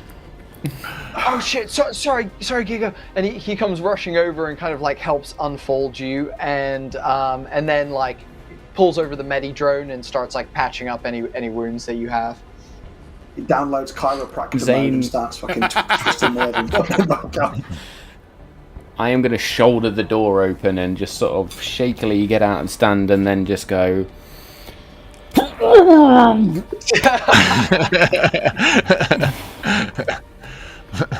I'm not Take a fucking blue. driving this thing ever again. For all my shouting, Beautiful. Vegas, you did good. I turn to Jesse and I say, "How's the view up there, big boy?" Jesse, you're now faced with a fully, almost naked Isaac who's wearing a jock strap, holding a bottle. No longer holding a. Oh yeah, he's still holding a bottle of whiskey. I would still also funny. like to point out that Jesse is currently prone on the floor, looking up at the jockstrap. It's not a pretty look. He just puts his hand like just to cover it, like it was a better sight than this. I beg your pardon, boy. Anyway, Jesse, you did good. You did real good. And Thanks. yeah. What now? Well, What now? that was I my I mean, plan. that was slightly obviously worked. conspicuous, and even I'm saying that.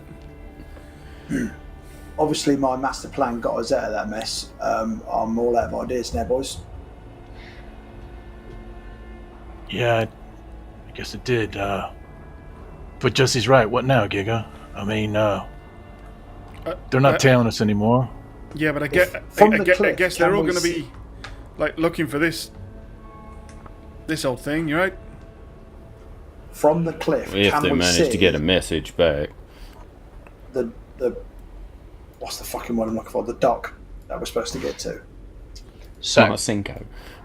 from the cliff, you can see behind you that the other truck and the void bikes arrive at the exploded shrapnel of the vehicle, basically.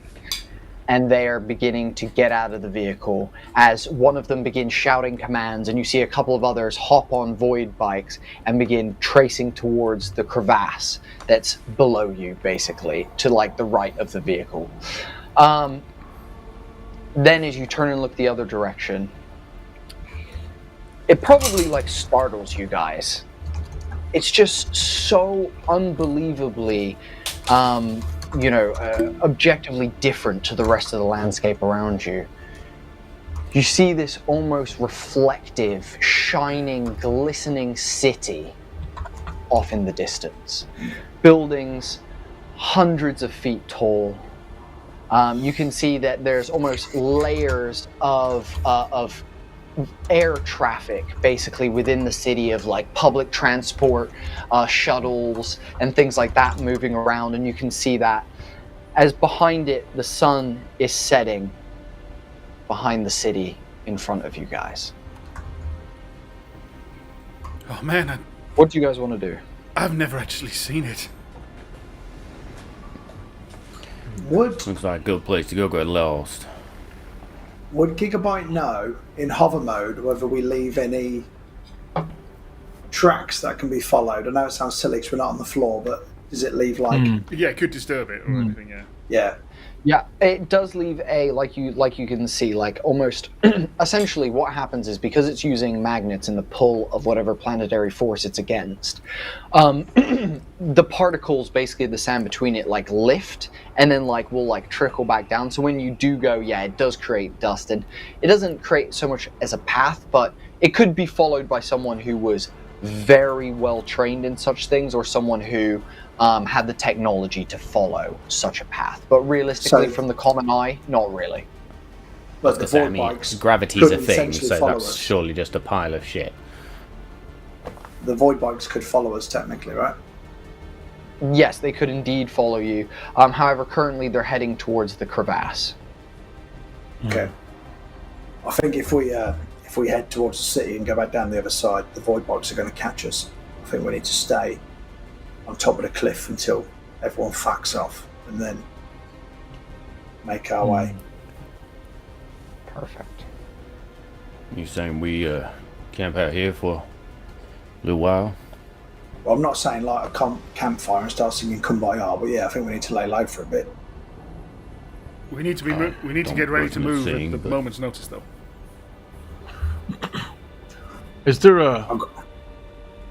I don't know anything about this, but is there a way that we could camouflage ourselves? I don't know, like Giga, you or Neo put some sort of either a scrambler on our location or a scrambler on anything that's looking for us from above? Didn't we have a scrambler for the cargo hold? We've got an X-ray scrambler, but me and Neo could see if we can modify it. That is something we could do. Point it outwards. I'm feeling like 100 pounds right now. I'd be happy to try. While you're messing around with all the electronics and shit, you think you can get my eye back in my face? Magnet, pull it out. Oh! Just a Neo goes, little bit. My god, it's... Oh, I don't know. Oh my god. Hang on, what are you gagging on? It's just the sinew between the it's just so stringy. I'll get the Medibot. I mean, you should have seen it sort your before eye all out. this. I'll get the Medibot to sort your eye out. As I turn my attention to the scrambler. As you go to get the Medibot, I close distance on Vega, and I just kind of reach up and touch the eye, and I say, "You'll probably be all right, man. Giga knows what he's doing." And I just hold the eye. I know where that finger's been. Get it out my fucking eye, Isaac. Yeah, all right. I just these things are. By the way, that finger's been. And I turn around and I look. Am I healed up? Did that cauterization heal me up, or is it still kind of an open wound? I would say so. The cauterization is sealed the wound. You're back to a good place. The bullet hole specifically is fine. Yeah, the bullet hole's fine. It's painful, but it's fine. It's like. But I look to see. I see that there's a scar there, and I say to Neo, "Yeah, first thing is his eye, but then can we do something about this scar? Because that can't be there. I need that to be smooth again." I don't think I want to go anywhere near that. Actually, Giga? Neo says. I think the Medibot can do some cosmetic work. I'll have a look. Yeah, we'll get that. But looking pristine. Don't you worry about that. Does he do cheeks as well? I'm just looking at my reflection in one of the mirrors in a broken monitor that is like that's reflecting light. Your cheekbones are already perfect. Don't you? You don't need to do nothing about them. As I'm puckering up and kind of like shallowing out my cheekbones. Buccal fat removal sort of fucking thing. I could probably get you a BBL butt lift if you wanted. No, my butt's good. But my cheek, I'm just worried. Like, there's a little bit of asymmetry here, and I just want it to line up. And I mean, it's fine. You take care of Vegas, and once we get back, I'll figure it out. Does it look okay, Jesse? How am I looking? You know you always look good, and you got to remember what that chick said to us. You got to have a little asymmetry to look good, you know, man. Yeah. Symmetry ain't perfect. A little. No, a little. Yeah. At that point, I drop down and I start doing push-ups. She was cross-eyed, so the fact that you are asymmetrical made you look perfectly fine. Can I just say, Tom, you can have some inspiration for just playing the vainest person that is also the most insecure person, which I think is just so beautiful, dude, and it's such a gorgeous fucking it's amazing. So you can have a D6 of inspiration for that. That's fucking awesome. Lovely. As I'm pumping out 100 push-ups real quick in front of everyone. Nice. But I'm not touching my chest because. Back? So, this is what we're gonna do. You guys can chime in with some little bits, but essentially, based on what you're saying, I assume you're chilling out here for a little bit and just laying low. So, you guys all get tended to by the Medi drone, so you can all be brought back up to your maximum HP levels. Sweet. Fucking tastic. And then from there, night begins to fall, and something that doesn't really ever happen in Mars very often at all. And for some locals here is considered an omen of sorts. It begins to rain down upon you guys. Y'all motherfuckers ever felt rain on Mars Cinco before? Hell no. I don't know Almost the last forgot time what I it felt felt rain. like. Yeah, me too, Giga. I'm sure Neo I ain't don't no like rain. And I'll, Neo steps up I'll and take all goes, my clothes off and go stand out in the rain. Neo will copy Giga as he's your apprentice, thinking that it will provide him with more knowledge, and joins you Yeah, outside. don't make the fucking boy just what? Oh, god damn it! It Well, at least feels we know what he's got incredible. downstairs now. Zane, it feels incredible. Come out here. Come feel the rain. I come out. I will. I drop my jockey. My the underwear that I'm wearing. I'm completely buck naked right now, and I'm just like, Yeah. oh, yeah, yes indeed, yes Oh, indeed. don't make And I it just weird, kinda- Isaac. Don't make it weird. Just enjoy the rain. Yeah, man. Don't make it weird, Isaac. Keep looking forward. I think Zane's just gonna sort of stick his head out, look up. I'm alright. You enjoy yourself. Neo's just going to be looking at his hands as it begins to pool, and our entire campaign shifts in this moment. So up until now, we've been playing in a realistic world. As it begins to rain and you all begin to look down at the puddles on the top of the mesa, we enter almost like a watercolor type animation style for the rest of this story. As bits begin to smear, the water begins to trickle down and create these smears all down the windows. You can see it leaving these almost stained patches on old Bessie where the rust is really starting to come through.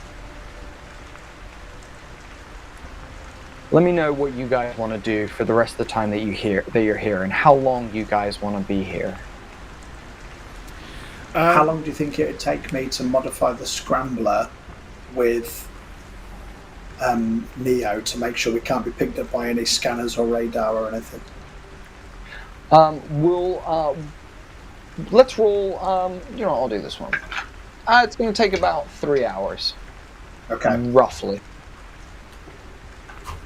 First thing that Jesse would try to do once he realises what's happened, he didn't see much of what happened, is possibly under Gigabyte's instruction, but first he just literally tries to push the back door up to try and get it back into working order, or even just close it. But obviously I'm happy to work with Gigabyte, whether it's just, push a cog back in and it starts to work, or winch it back in, or just push it. Cool. Awesome. In that case then, Dave, can you please make me a grit or savvy check with upper hand? And Danny, can you also please make me a grit or savvy check with upper hand, please? Yeah. Or cybernetics. If you want to do cybernetics, you could do that as well, if you so please. Yeah, because I want to risk going mental. 9. 7 9. with a grit. 7 with grit. Okay. You basically can't work out the wiring to get it to fix. Neo's had a look. Giga's had a look. So eventually, you as the muscle just go and fucking wedge it back, and there's probably about a couple inch gap at the top. You reckon that if you took it somewhere that had better tools and things like that, you guys could probably fix it. But with the rudimentary stuff that you have now and some of the things that were lost as you were driving with the door open, you aren't able to fully fix it at this point in time. Jesse also finds some of our clothes and stuff, and just starts sort of wedging it in there so that the rain isn't pouring in, because that's essentially a funnel. But other than that, that's it. Perfect. Cool. Danny, Giga is able to work with Neo to enhance the scrambler on the one remaining monitor that wasn't blasted with a round during that chase. And you managed to enhance the scrambler. So yes, the scrambler will no longer help you with X-ray stuff. However, it means that on any sort of like sonar or like radar or anything like that, basically you wouldn't be trackable, essentially.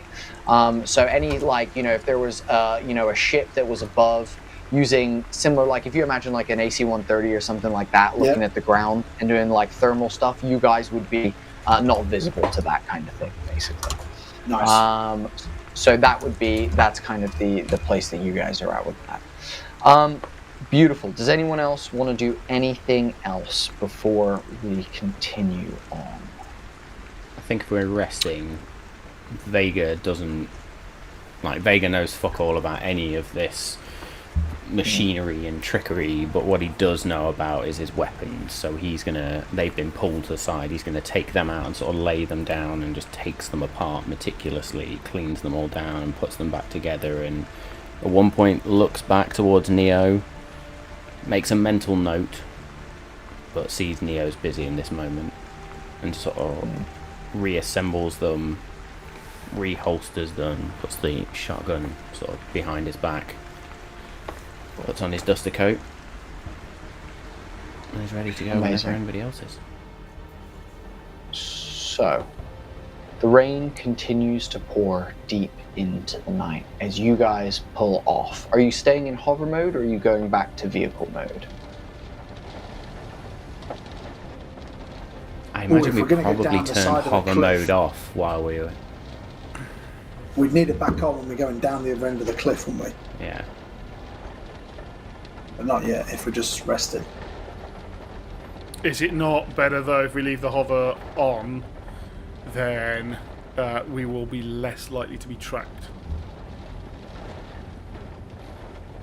Can do. I imagine we would have had to turn it off to do all the repairs, so to speak. Yeah. But then re-engage it as soon as it's lit up. Awesome. Oh, So just for the record, gents, y'all expecting me to drive back down this fucking cliff, or somebody else taking the wheel or something? I'll do the driving.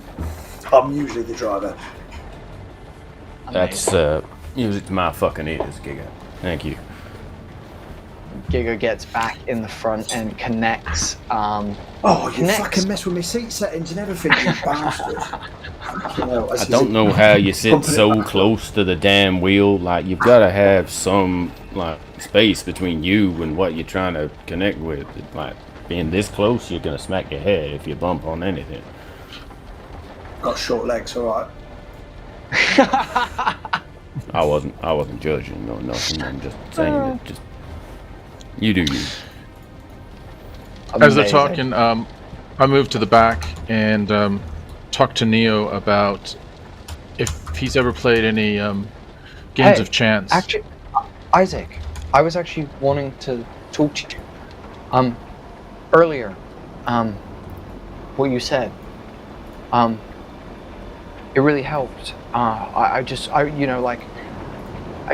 saw like logic, and I just went for what I deduced was the quickest path, and then what you said. Well, like I like something happened in my chest, and like a strange sensation. But just thank you, and I really appreciate you taking, looking out for me. Neo, I wish I could talk to you about that strange sensation in your chest, but see, humans have different capabilities of feeling, and that's not something I'm real good at. On the outside, it might look like I don't even know what that is really. You might be ahead of me already on that one. I'm actually probably more like I'm more like what you were than what you're becoming.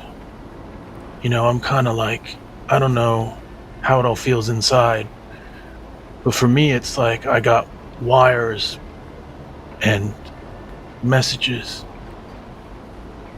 but no feelings.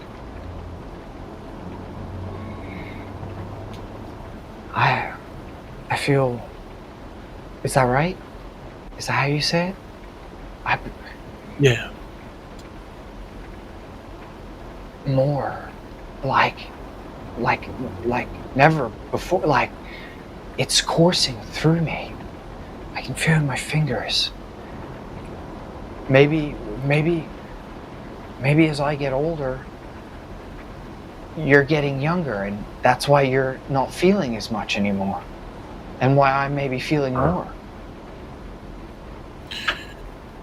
Yeah, I don't even want to think about that. But what I think you need, Neo, I think you need to hang out with Jesse.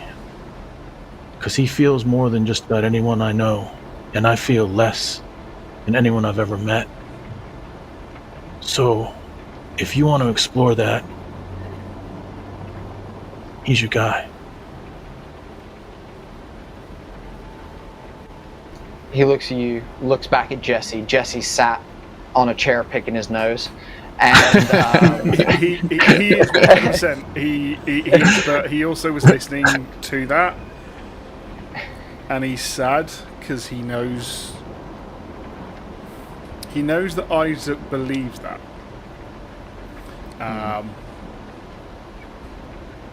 But it's like it's true, but he kind of like no, he's Isaac's got more in him, but he doesn't know it. But still, he's still trying to pass it off. Neo actually like looks at you for a second, looks at Jesse, looks back at you and goes, "Well, either way, it meant a lot," and hugs you, and then like lets you go and is like, "I'm gonna go like fix something now. I don't know, like I whatever." Yeah.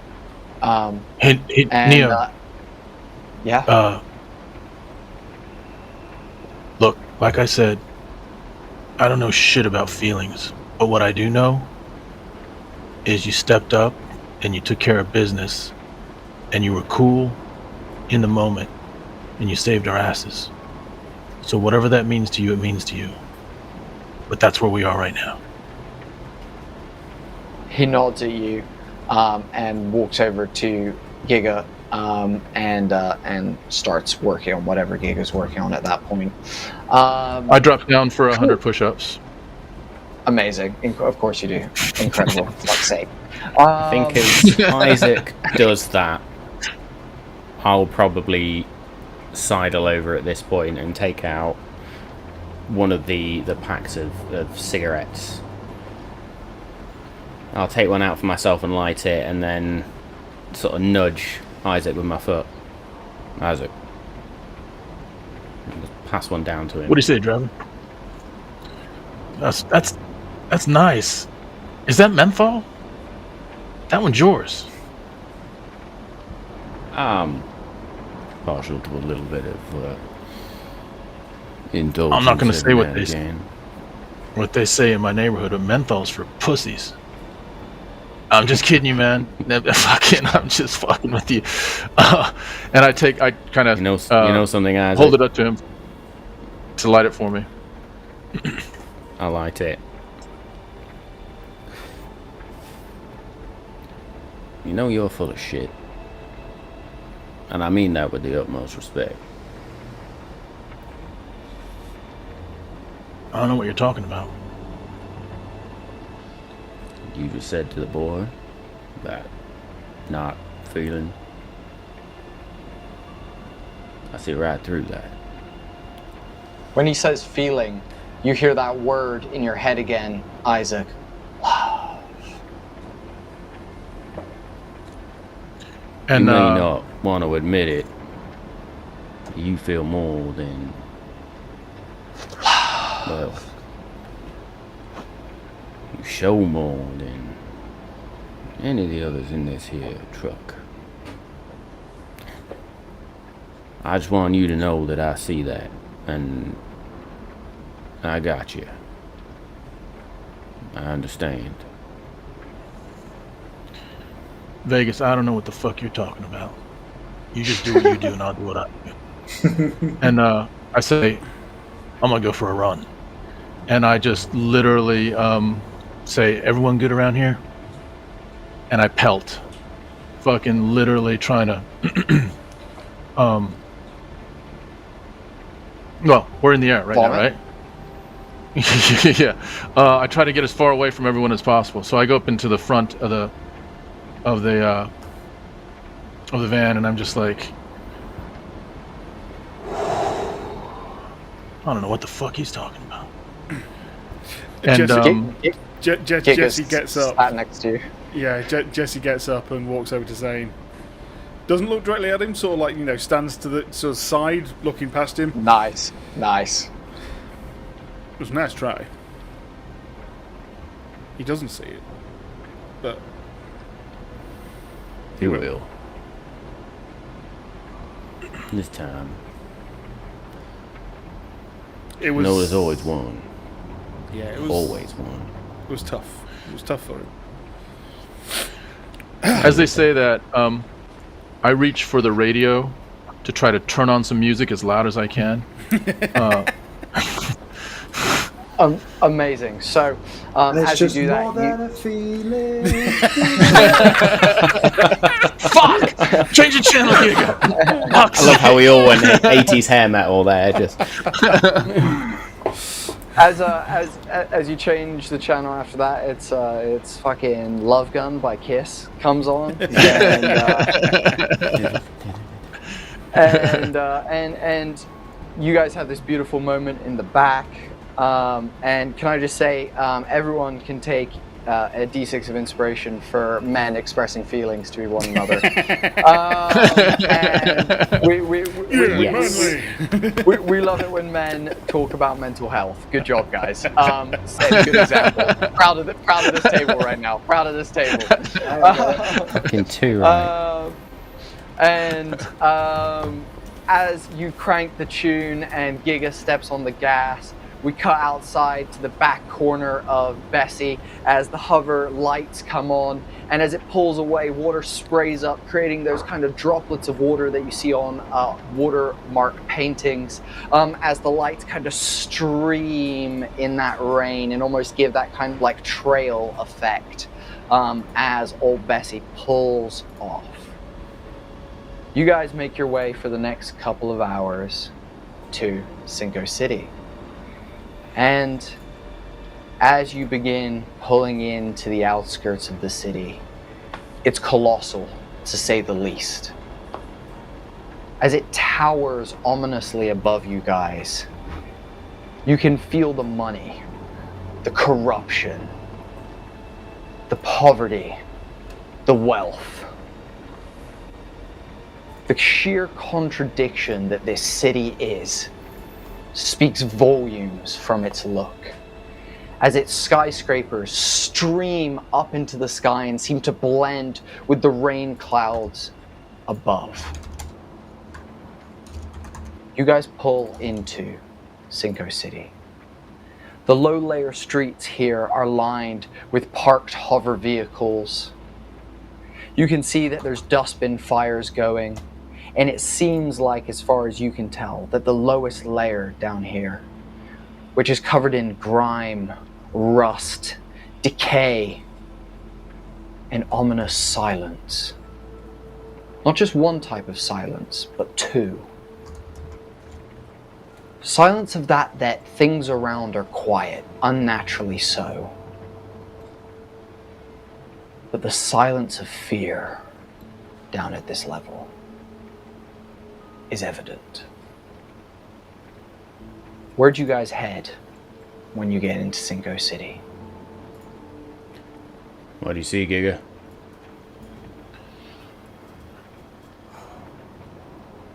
Well, considering it's a bit like hobo-esque street vagrant vibes, does the truck, can it fit through the streets?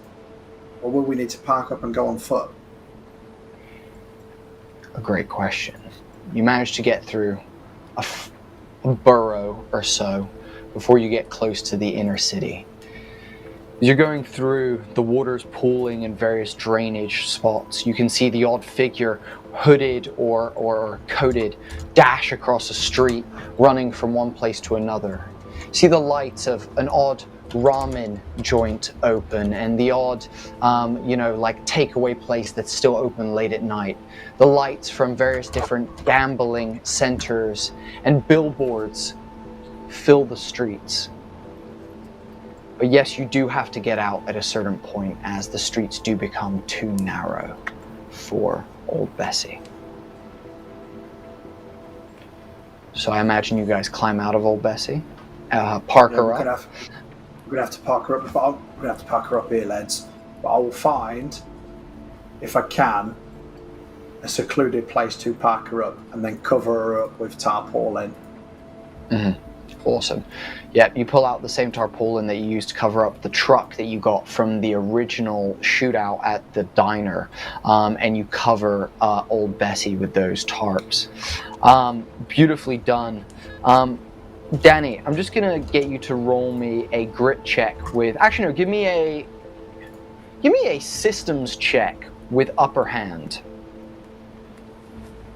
The systems is back to 0, by the way. I pat Bessie and just... Well done, old lass. You got us where we need to go. And that is a 12. Beautiful. It's concealed nicely. You chose a nice part that had almost like as you looked up, you can see wires and stuff connecting the city above you. There's clothing lines connecting some of the buildings, but there's a small little veranda, small little canopy that comes out that just shades and covers Old Bessie perfectly, so she's out of the rain as well. Beautiful. I'm walking alongside Bessie, and I say, "How you doing, man?" Yeah, no, I'm good, man, I'm good. Yeah. I'm good. I'm nervous. Yeah. I don't know if you saw, I spoke to the boy. And, just all of us will be keeping an eye on him and everything, but I ain't seen you spend much time with him. Yeah, no, man. Why is that? Jesse looks around and, trying to see if, make sure that the kid's not in earshot. Because it's raining, it makes it harder for him to hear it, as well as the metal kind of tings and clangs off of all the various metal bits and dances off the road. I would say he's also probably stood with Giga, and we'll say they're walking a little bit behind you guys. I don't know, man. At first he just creeped me out. But I saw the way he was talking to you before, and I don't know, it was like he was like he was just a kid. He wasn't a kid before. Tell me I'm wrong. Yeah, I hear you, and I'm with you. Something's happening with him.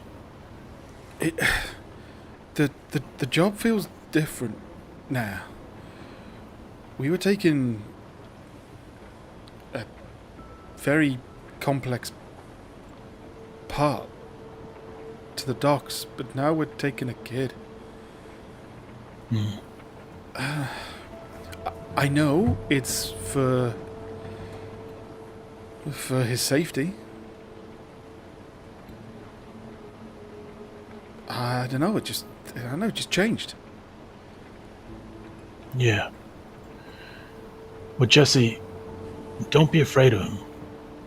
Go up and talk to him. I'm not afraid of him. I know you're not afraid. You ain't afraid of shit. I know you ain't afraid of him. Not afraid. You know what I mean? More. Don't.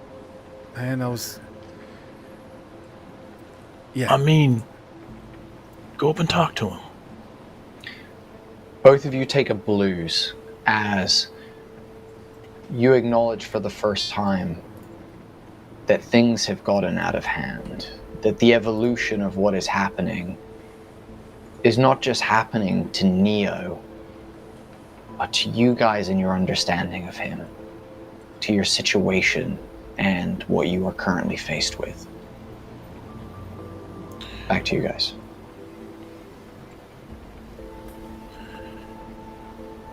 Look, he's changing by the fucking minute, man.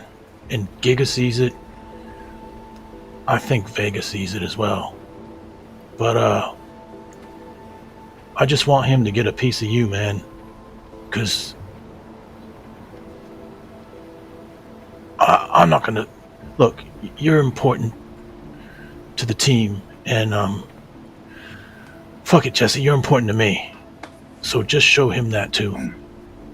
That kid needs that. I tell you what,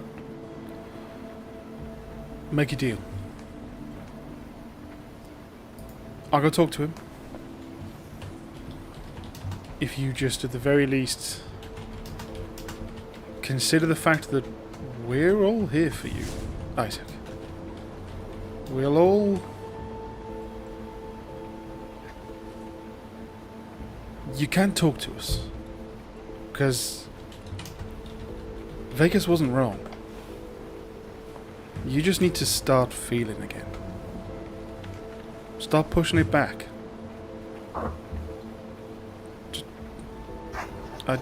I'm not asking overnight. Just listen to the words. That's all I'm saying.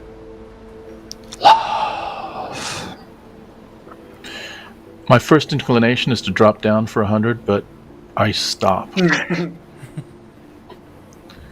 And That's a beautiful moment. Such a beautiful moment.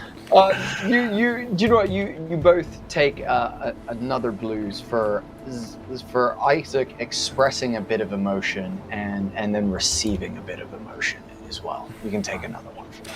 At what point does blues get dangerous? When you get 8, you can enter a special state, basically, Cool. that gives you the ability to do awesome I'm not things. there yet, but hang in, alright? Fucking close for Jesse right now. I think we're all on the cusp. Thank you for the raid, by the way. Very much appreciate that. Okay, Absolutely. so you guys are making your way through this city, and you're starting to see this weird clash between poverty and tech. In of that the tech is so deeply integrated, but because it seems like the money is so scarce down here, the tech is made out of things that are so haphazard, so strange, modified, augmented. You know, it's completely haphazard down here compared to what you see above, which is layers of glamorous architecture and stunning, buildings and billboards and things like that around you. As you're walking, you do notice the time. You know that you have about an hour until you guys need to be at the dock. Fuck. What do you guys want to do, and where do you guys want to go between now and then? Vegas, you've been here before. Some places that you've probably stopped by are Sally's Shootery and Stop House. Repairs If You Dares. Bikes for Hikes. Chips and Dips. Couple places like that off note. You might also have some friends in the city. I'm not sure if any of you guys have any other friends or relations within the city, but it's entirely up to you guys. Where are we heading, guys? What's the plan? So we've got about an hour before we gotta be at the dock, so I don't know, you wanna get some food or just lay low? Surely we've got to rent some bikes to get there as quick as we can. I mean, yeah. I mean, what are we doing? Getting a cargo elevator up or what? Those are the Just next shout, question, Giga. really. It's How long will it take us to get to the dock on foot? I've never been there before. do I know that? Yes, you reckon you could probably. It's probably like a 20 to 15 minute walk from where you guys are in the center at the moment. So you have about 40 minutes to play with before you need to start heading that direction, basically. So I don't think we're gonna need no bikes. We can get there on foot in about what, quarter of an hour. So we got some time to kill. Let's Unless you want to try and get there early and scope it out, of course. But I don't. Well, I know was thinking, we're going to have to do some what's reconnaissance, aren't we, and find out what's going on. yeah, but we don't want to do that too early. We'll trip some suspicions if we try. Look, let's try and get Get a a half hour. little back alley cafe. Let's just stay out of sight. Let's go see Sally then. I reckon it's noisy, but we can shuffle in the back and keep out of the way. Amazing. You guys make your way through the damp night to Sally's Shootery and Stop House. This building, this place that you're going is on like the 10th floor of one of these skyscrapers. You guys enter through this, derelict bottom and enter a clean, immaculate, like shining silver lift. You take it up for a couple floors and arrive. As you walk in, this place is designed to look like a Western, like American cowboy style Western saloon. You walk in and it's got swinging doors. You can see that there's a little piano in the corner that has a drunk patron just laying on it. And he's actually on the sustain pedal, so a small quiet note just fills the room as he lays on the piano. You can see a bartender drying a glass with a cloth still on the other side of the room. She's a large woman with just like thick ginger hair that's in braids and is wearing a dirty apron that covers her front that's got lots of grease stains and things like that. Over to your left, you can see the shooting gallery. There's basically individual alleys that then have a range, essentially about a 30-foot distance to a back wall that is padded to absorb the impact of bullets and lasers. You have two gentlemen who are stood next to each other, kind of laughing, and you guys can see on their hip are scars, badges. Though they seem to be off duty as they're not in uniform. But they're both laughing, they cheers a drink and continue shooting down range at a target. You can see over to your right are some booths and chairs and tables covered with like red velvet that has like little pins in it, basically. Back over to you guys. With there being a shooting Vegas is going range, to take a hat that's been hanging behind him, and just put it on his head, like proper cowboy hat, but just pull it down. Nice. Speaking Awesome. of hats, we're trying to sneak a fucking robot across the thing and he's got a glass back of his head. So I'm hoping... I put the shooting scarf range, on his head, remember? Oh yeah, never mind then. I was going to buy him a hat from the shooting range apparel shop. I mean, do that as well.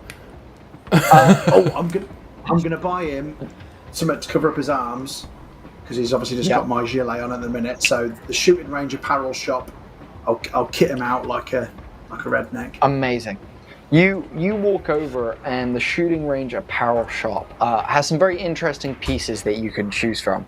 You can see that there is a cowboy's hat that says Cinco today, Cinco every day, just on the top. And then there's a kind of like poncho, basically, like point poncho with like a hood, basically, that's made out of like a thick woolen fabric that's stitched into the front, "Make Mars Great Again," on the front of it. Sold. And you can also see some like long like gloves as well there that look like they're kind of in this weird section of the apparel shop that is a bit strange. You can see that there's like plastic gloves, there's plastic bins, there's also like bleach, ski masks, rope, and a bunch of other strange things that feel a bit out of place for a merch shop.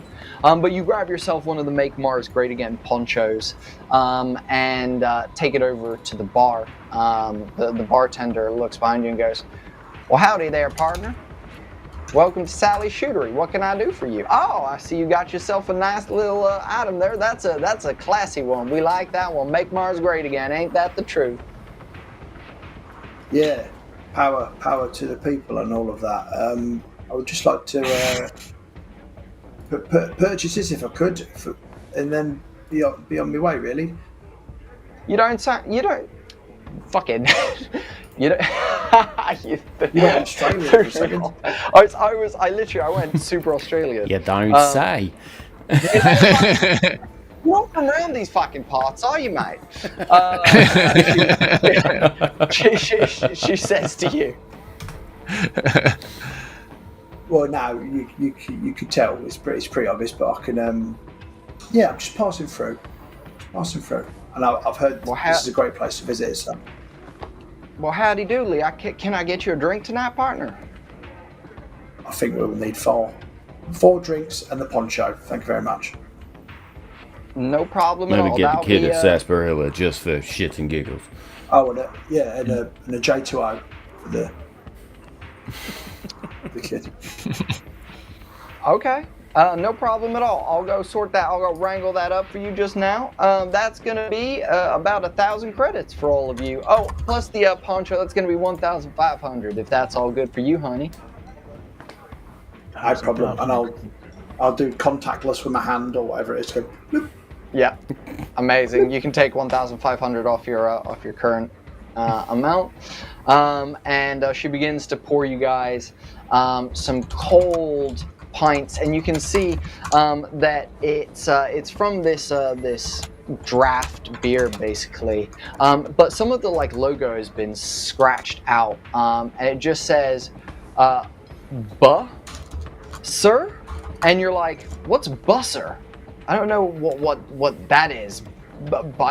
Wiser? It's not super clear what it is, but yeah, she pours you a couple pints of that and slides over the pints, and yeah, you guys have 40 minutes. Do you guys want to do anything in the shootery? You can never go find a bar where they serve the Queen of Ales. You just don't get it no more. You just can't find it anywhere. What's the Queen of Ales? I forget the name, but it was something like Hun High Sand or something like Hun High Sand. Yeah, I heard of that. I've heard tale of a really nice old timey beer. It was called Guinness or something like that.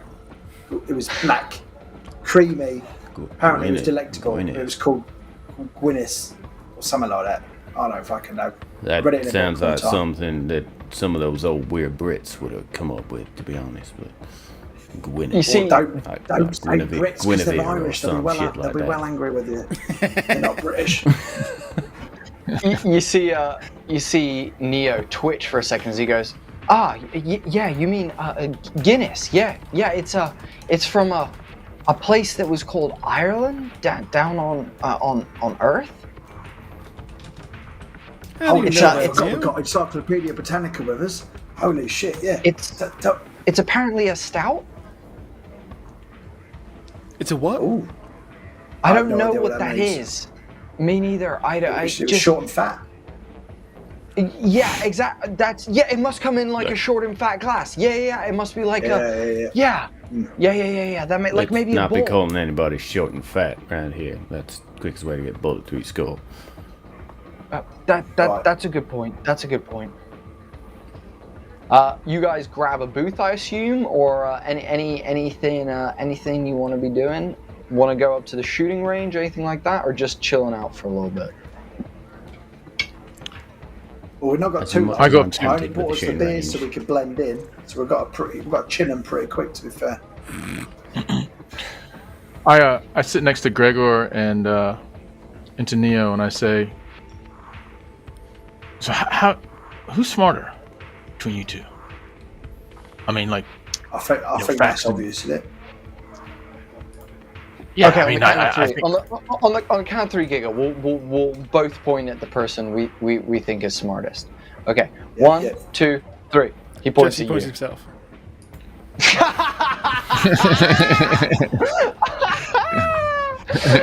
Incredible! You can turn your inspiration from a D6 into a D8. That's fucking brilliant. That's so funny. Incredible. Yeah, so that's what you see. You see those 3 fingers go in different directions.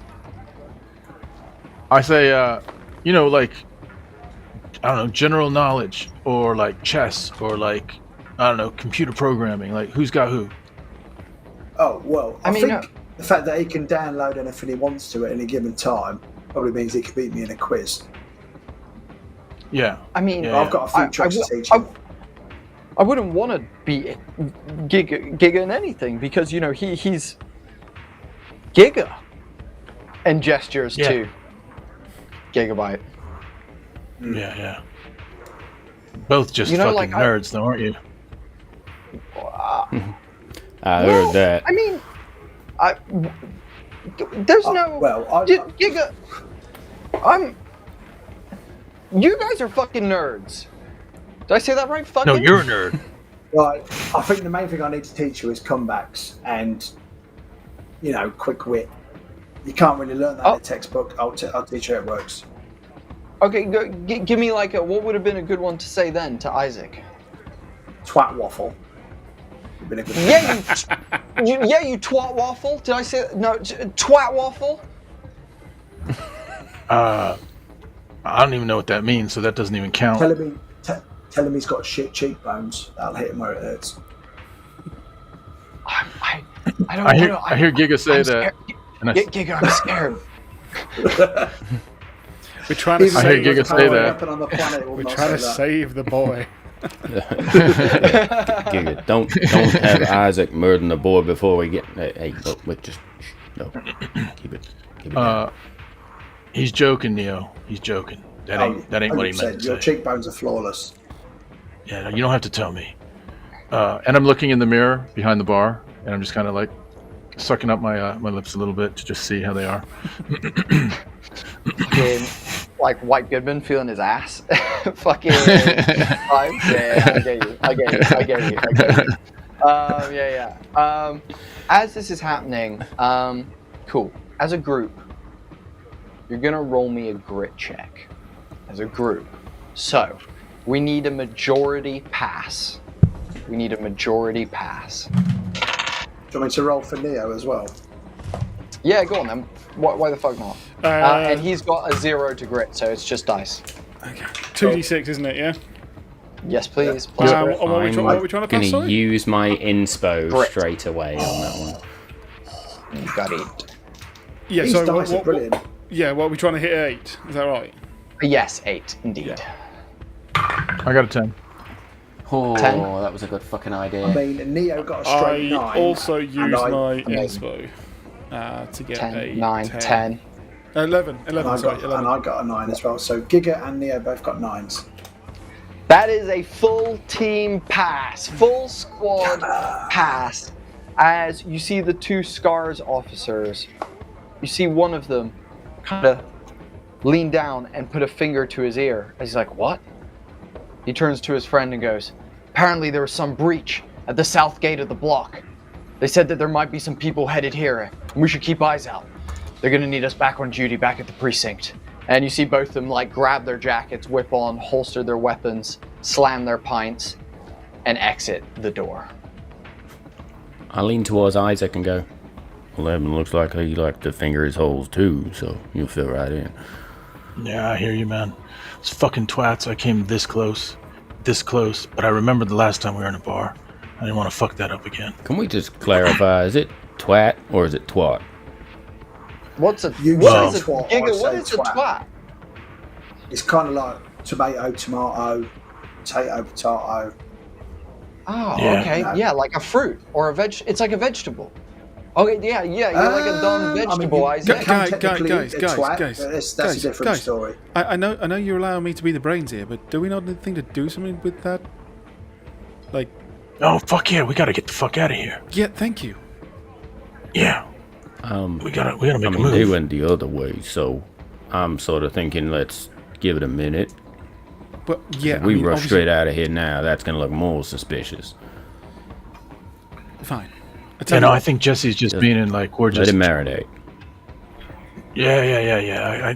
Dude, it's a fine line, man. It's a fucking fine line. Anytime I see them, I just want to headbutt someone. I want to do something. You know, they're just bad. You ever thought of doing some like breathing exercises or some yoga or just something to try and bring this from up here to fucking down here? I'm sure Neo could download some like meditation stuff for you. That'll be out. Yeah. And I say, Yeah, I could do that. What's meditation? Google it. yeah. Yeah, Go use that funny colored search engine, yeah. Okay.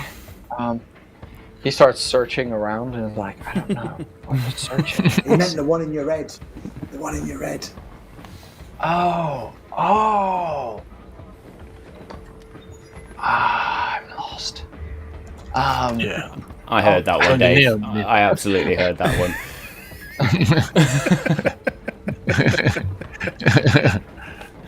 Amazing. That subtle So sound effect there. you guys hang here for a little bit of time. I'll turn to Neo, thinking what Isaac said, and be like, we're passing him off soon, and go, Neo, you want to come and spot me at the range? A couple minutes before we go?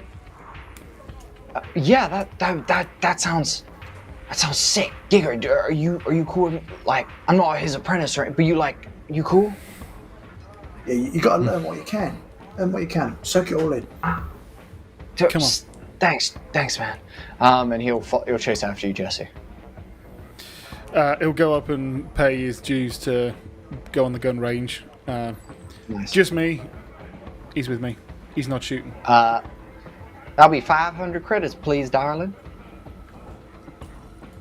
I'll pay that. I go Amazing. through.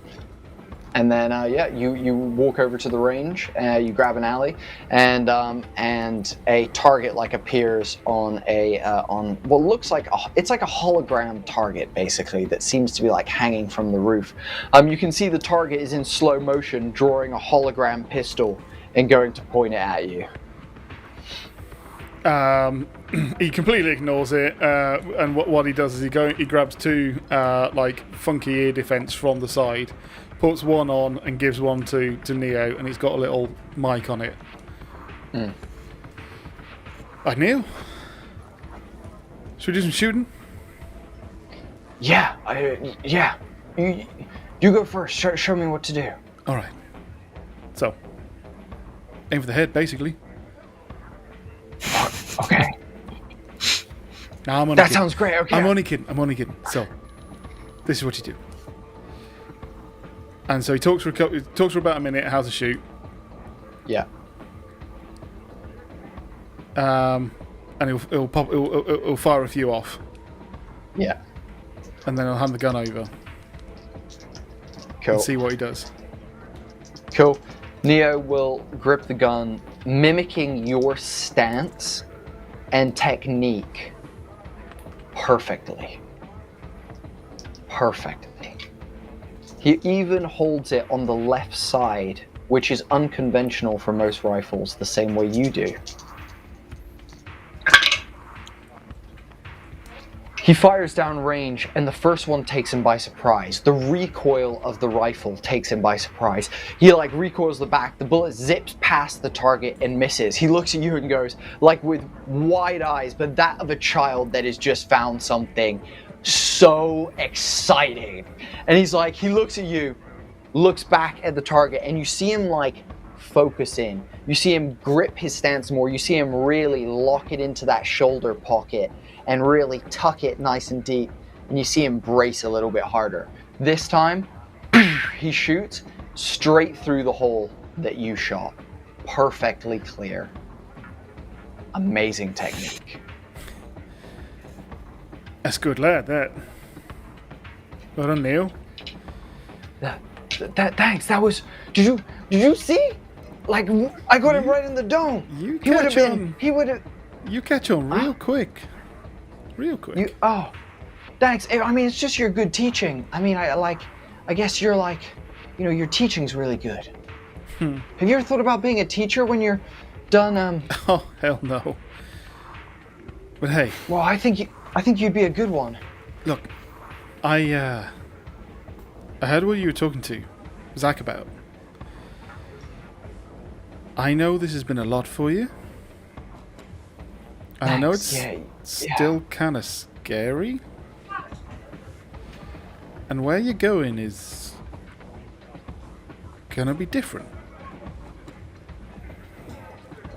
Just make sure that feeling, you not only feel them, but take note. Quite often, people say it's better to be driven by your heart than your head.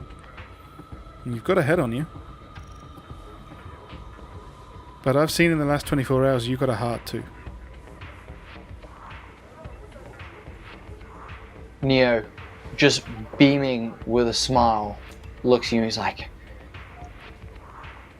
thanks, man. You guys are the best. I think I'm so glad that my dad knew you guys, and you see him turn around and start looking, and he goes over to a bar napkin that is on a table, and he pulls one of his fingers from the socket. Oh God! And the other end of it is a pen, and he just writes down on the piece of paper. Good. He just writes down, God, sensation of warmth when Jesse teaches me things. And he goes, said teaches me then. Yep. What Jesse would have pissed on him, mustn't it? you know, Neo, I never would have thought you'd write anything down, but I kind of like it. Thanks. I'm gonna keep a track of it, and I'll know all my feelings, and then one day I can be a master of feelings, like you're a master of shooting. Gosh, shucks. None, but true. None of us have mastered feelings. That is 100%. Yeah. That's the fucking. I think seeing this, Vegas is going to lean into Isaac and Giga and say, "One thing crosses my mind, gents, and bear with me for a second. I ain't got any issues teaching the kid a few things, but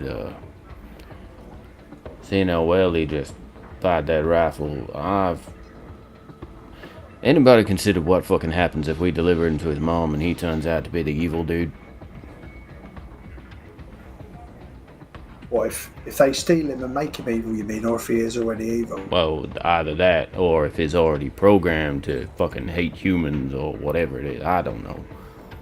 No. Well, your mate created him. Is he that kind of geezer? I just want to make it clear I did not know about the boy when Laz and I met. And there's a lot of things that Laz was not honest with me about. So I have no idea what he's capable of. Knowing his mum while we was in the nick together, I don't think she let that happen. More time I spend with him, the more I like him. I think he's got a good head on his shoulders. Yeah, Vega, and when he's a fucking kid, right? There's only a few kids that get. Yeah, Vega, but you listen to me now. He's a fucking kid, and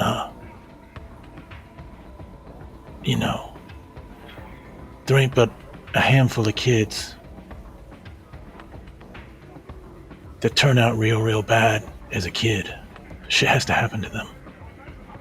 I know that, man. Ain't nothing happened to him yet.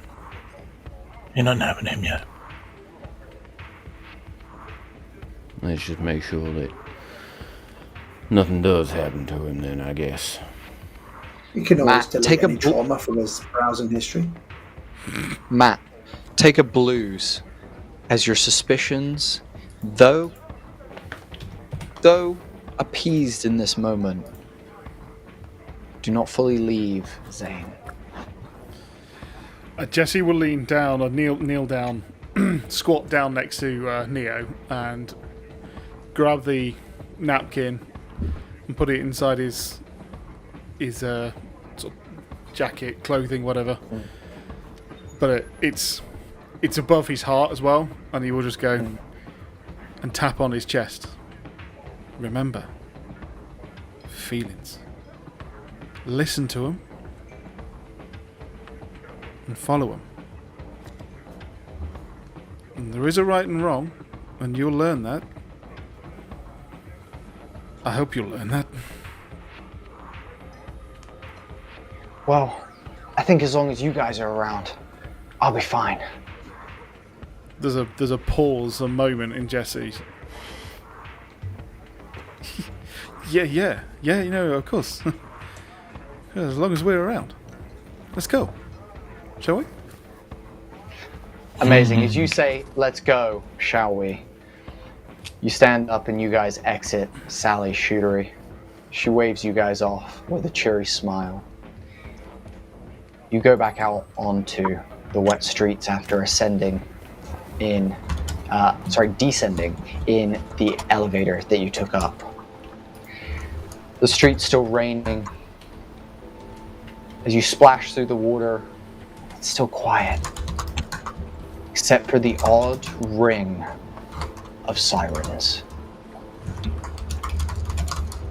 Though they are at a distance at the moment, you can hear them. Eventually, you guys make your way across Cinco City, and you arrive at the Mars Cinco landing, or launching dock, depending on whether you're coming or going.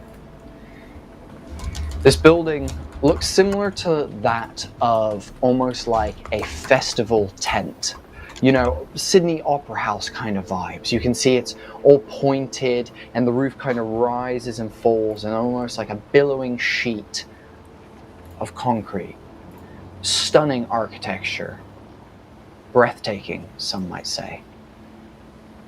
And as you guys arrive, you're all stood in a shadowy alleyway that you can see the entrance to this launching dock just off in the distance. From where you guys are, you can all see that the door is currently being guarded by 4 SCARS officers. You can then see vehicles have been posted at intervals of about 50 feet around the whole building. Though, Zane, you would know this building actually backs onto like an open cliffside, basically, which means that, you know, ships can take straight off and land without having to worry about, you know, any runway or anything like that, essentially. You can tell that what you guys did at the block set off some alarms, and the SCARS have reacted. At that moment, we cut to the other side of this building as a spaceship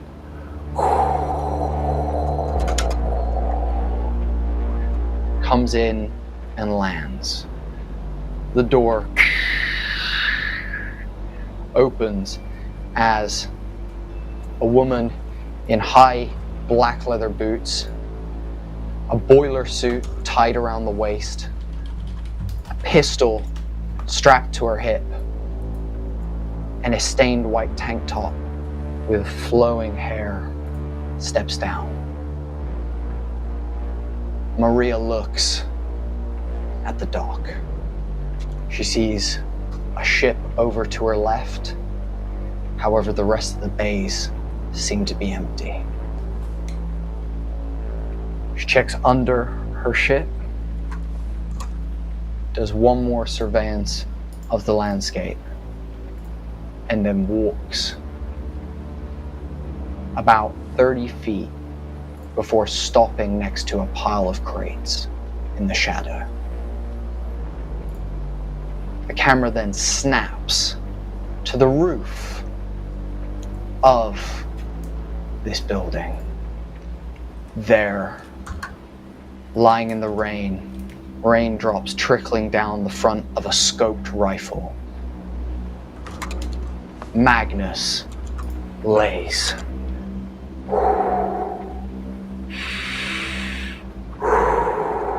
Hold for my command. And that's where we're going to end tonight's session, guys. Did we see that? Did we see Maria's ship land there, or is that off camera? You guys did not see it. The other side of the building where the landing docks are. So, That was awesome. first of all, thank you to everyone who watched the stream tonight. We really, really appreciate the support. If you're enjoying Malt and Magic, guys, the best way to help us out is share the stream, comment, like it if you're on YouTube, all that good stuff, as well as then also join the Discord server. It'd be great for us to be able to get to know you guys more and hang out with y'all, so that would be amazing. Other than that, we are back to some classic D&D next week with Matt back at the helm. Matt, do you want to let the people know what's coming up next week? Yes, absolutely. So next week we are back into Campaign 2 for episode 62, where we pick up in the Cathedral of Sin with what could be the culmination of this little arc. So do please join us for that. And then for the following couple of weeks after that, we will be doing 2 more origin stories. So we will really be exploring the origins of Lex and also the origins of Jules. So there is lots of exciting things to come. And then we will roll back into Campaign 2 for a couple of episodes before we return to Orbital Blues. So there is lots of stuff coming up, lots of things planned as well, folks, as we start to dive into different games. As we get more towards spooky season, we are going to look at doing things like Call of Cthulhu and a few other games like that, maybe Monster of the Week. So lots to come. So stick with us. As Bodhi says, come join us on socials, come join us on Discord. Please follow, like, share, subscribe on all of those things. But ultimately, just appreciate the support. So thank you all so much. And Bodhi, again, top job. Another amazing episode. Fucking fantastic. Oh, yeah, episode but 3. There was a lot of feelings this week.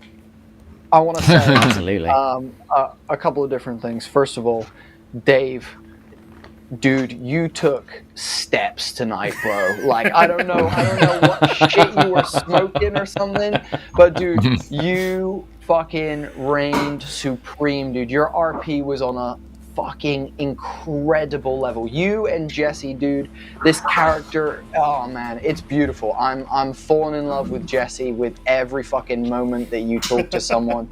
So dude, just massive fucking respect to that. I think no problem, dude. I think across the board, guys, incredible job.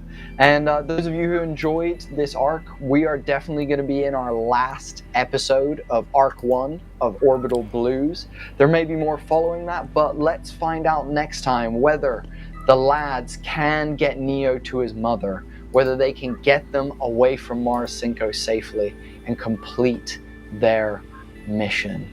But otherwise, thank you so much for stopping by. We hope you enjoyed the Orbital Blue. Catch you next time. See you then.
I just want to say, guys, it's been such a pleasure GMing this fucking series. Like, seriously, you guys are awesome, mate. incredible, man. It's been great fun. It really has. It is incredible.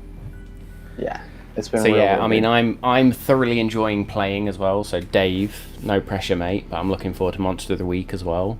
That's going to be fun. By the sound, obviously we've got Call of Cthulhu there, so that's quite cool. Yeah, no, because I was going to I've say got a one shot that I'm planning for that, but the Yeah, Monster of the Week stuff we were kind of planning on being another mini series. So. yeah. So it's like I'm good with the deadline, as in I work better with the deadline. Shall we set something when we're going to do that? Should we say Well, that, I was sort of when waiting I for finish Orbital Orbital Blues Blues? to finish, exactly. Yeah. So I think if Orbital Blues finishes, based on that then, looking at Four-episode the arc, schedule as Dave. it stands... 4 episodes. Let's get two, it. Let's get it. three. Monster I of the think I Week. can probably do 4 episodes. I think that should be good fun. Yeah. Yeah. Fuck yeah, dude. I think the and- 23rd of September, Tom's out. So I maybe just we do aim my for the September last week in September. So the 30th of September, we look to do Monster of the Week episode 1. Yep. That works. That sounds fucking great. Does that give people sounds good. time? Fuck it, let's do Monster it. of the Week. Um, Monster of the Week. I am going to have to change my attendance for the 12th of August to no. Now, I don't know whether that changes your plans, Matt, as to whether, because I'm now not here for the next 2 full episodes, and I'm here for the Origins. Do you want to do something fun? Or are you just sticking with Jewel just being played, just sort of run by you, which I'm fine with.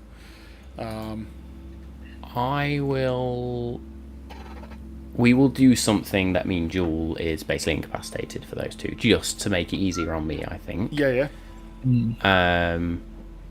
Just because that then, solves an issue, and that, in fact, I know exactly what I'm going to do to that based on past things with Jewel and creatures that she's already encountered. So yes, we can sort that out really easily. I was like, oh shit, I'm away for 2 in a row, and I was like, nah, that's not cool. But anyway, if that works, incapacitator with fear, whatever. Do you know what I mean? Like whatever I she's know going. what I'm gonna do. Don't worry. Yeah, cool. I've got and that's that great. sorted. But then So yes, next let's do week that. everybody's here apart from Dave. Yep. Week after we've got it's Danny, Dave, and Matt. Yep. Then it's just me and Dave for your origin story, Dave. And then it's episode 63 with everybody but Dave again. Yeah. And then episode 64, I think, Bodhi, you're the only one out. So we'll figure that out as well. Yeah. Am I out on? And then we're What back date into is Orbital Blues. That's Oh, the God. 19th of It's August, just mate. crazy. 19th of August, you say you're not there, yeah.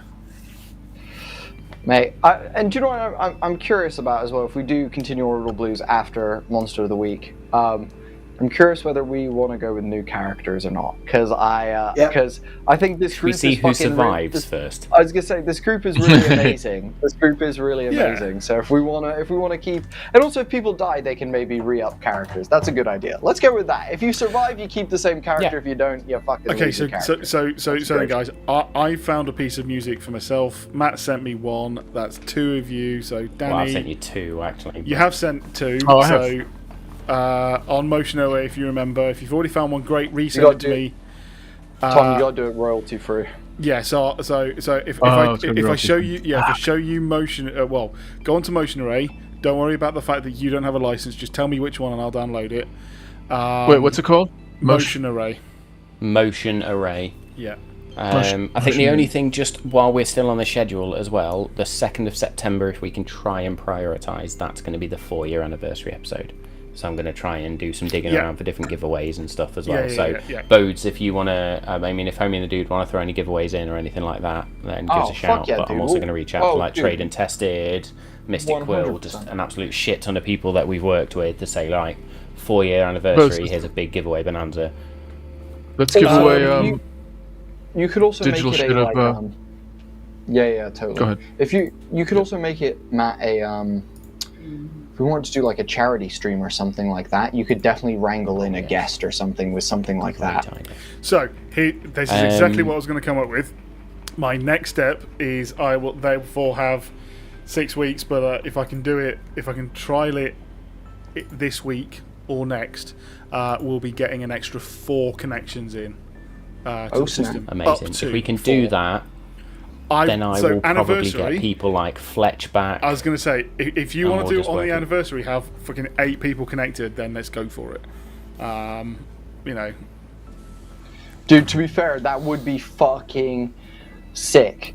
Yeah. You could also, Matt, if you want to do something also super fucking crazy that will get an insane amount of views, like if you really want to be wild, a guy I know did a stream ages ago and his stream shut down a while ago, but he basically hosted a giant battle royale and invited huge guests from like all over the place, and I happened to be one of the people he invited, and dude, it was there was like 20 people playing D&D battle royale, and it was madness. But because also he brought everyone's audiences, it had like 200-300 people concurrent during the live. Yeah.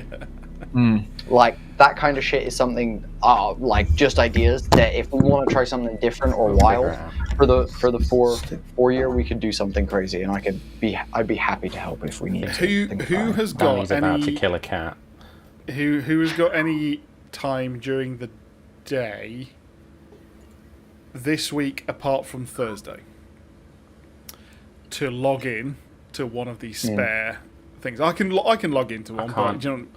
I can't do Wednesday. Friday's clear. Tuesday, tomorrow's okay-ish. So fine. So might be probably Friday. But if anyone else is free or anything else, like I want people to stress test the other end. So basically, it's another 4 connections onto a totally different machine, and I need to stress test that. So okay.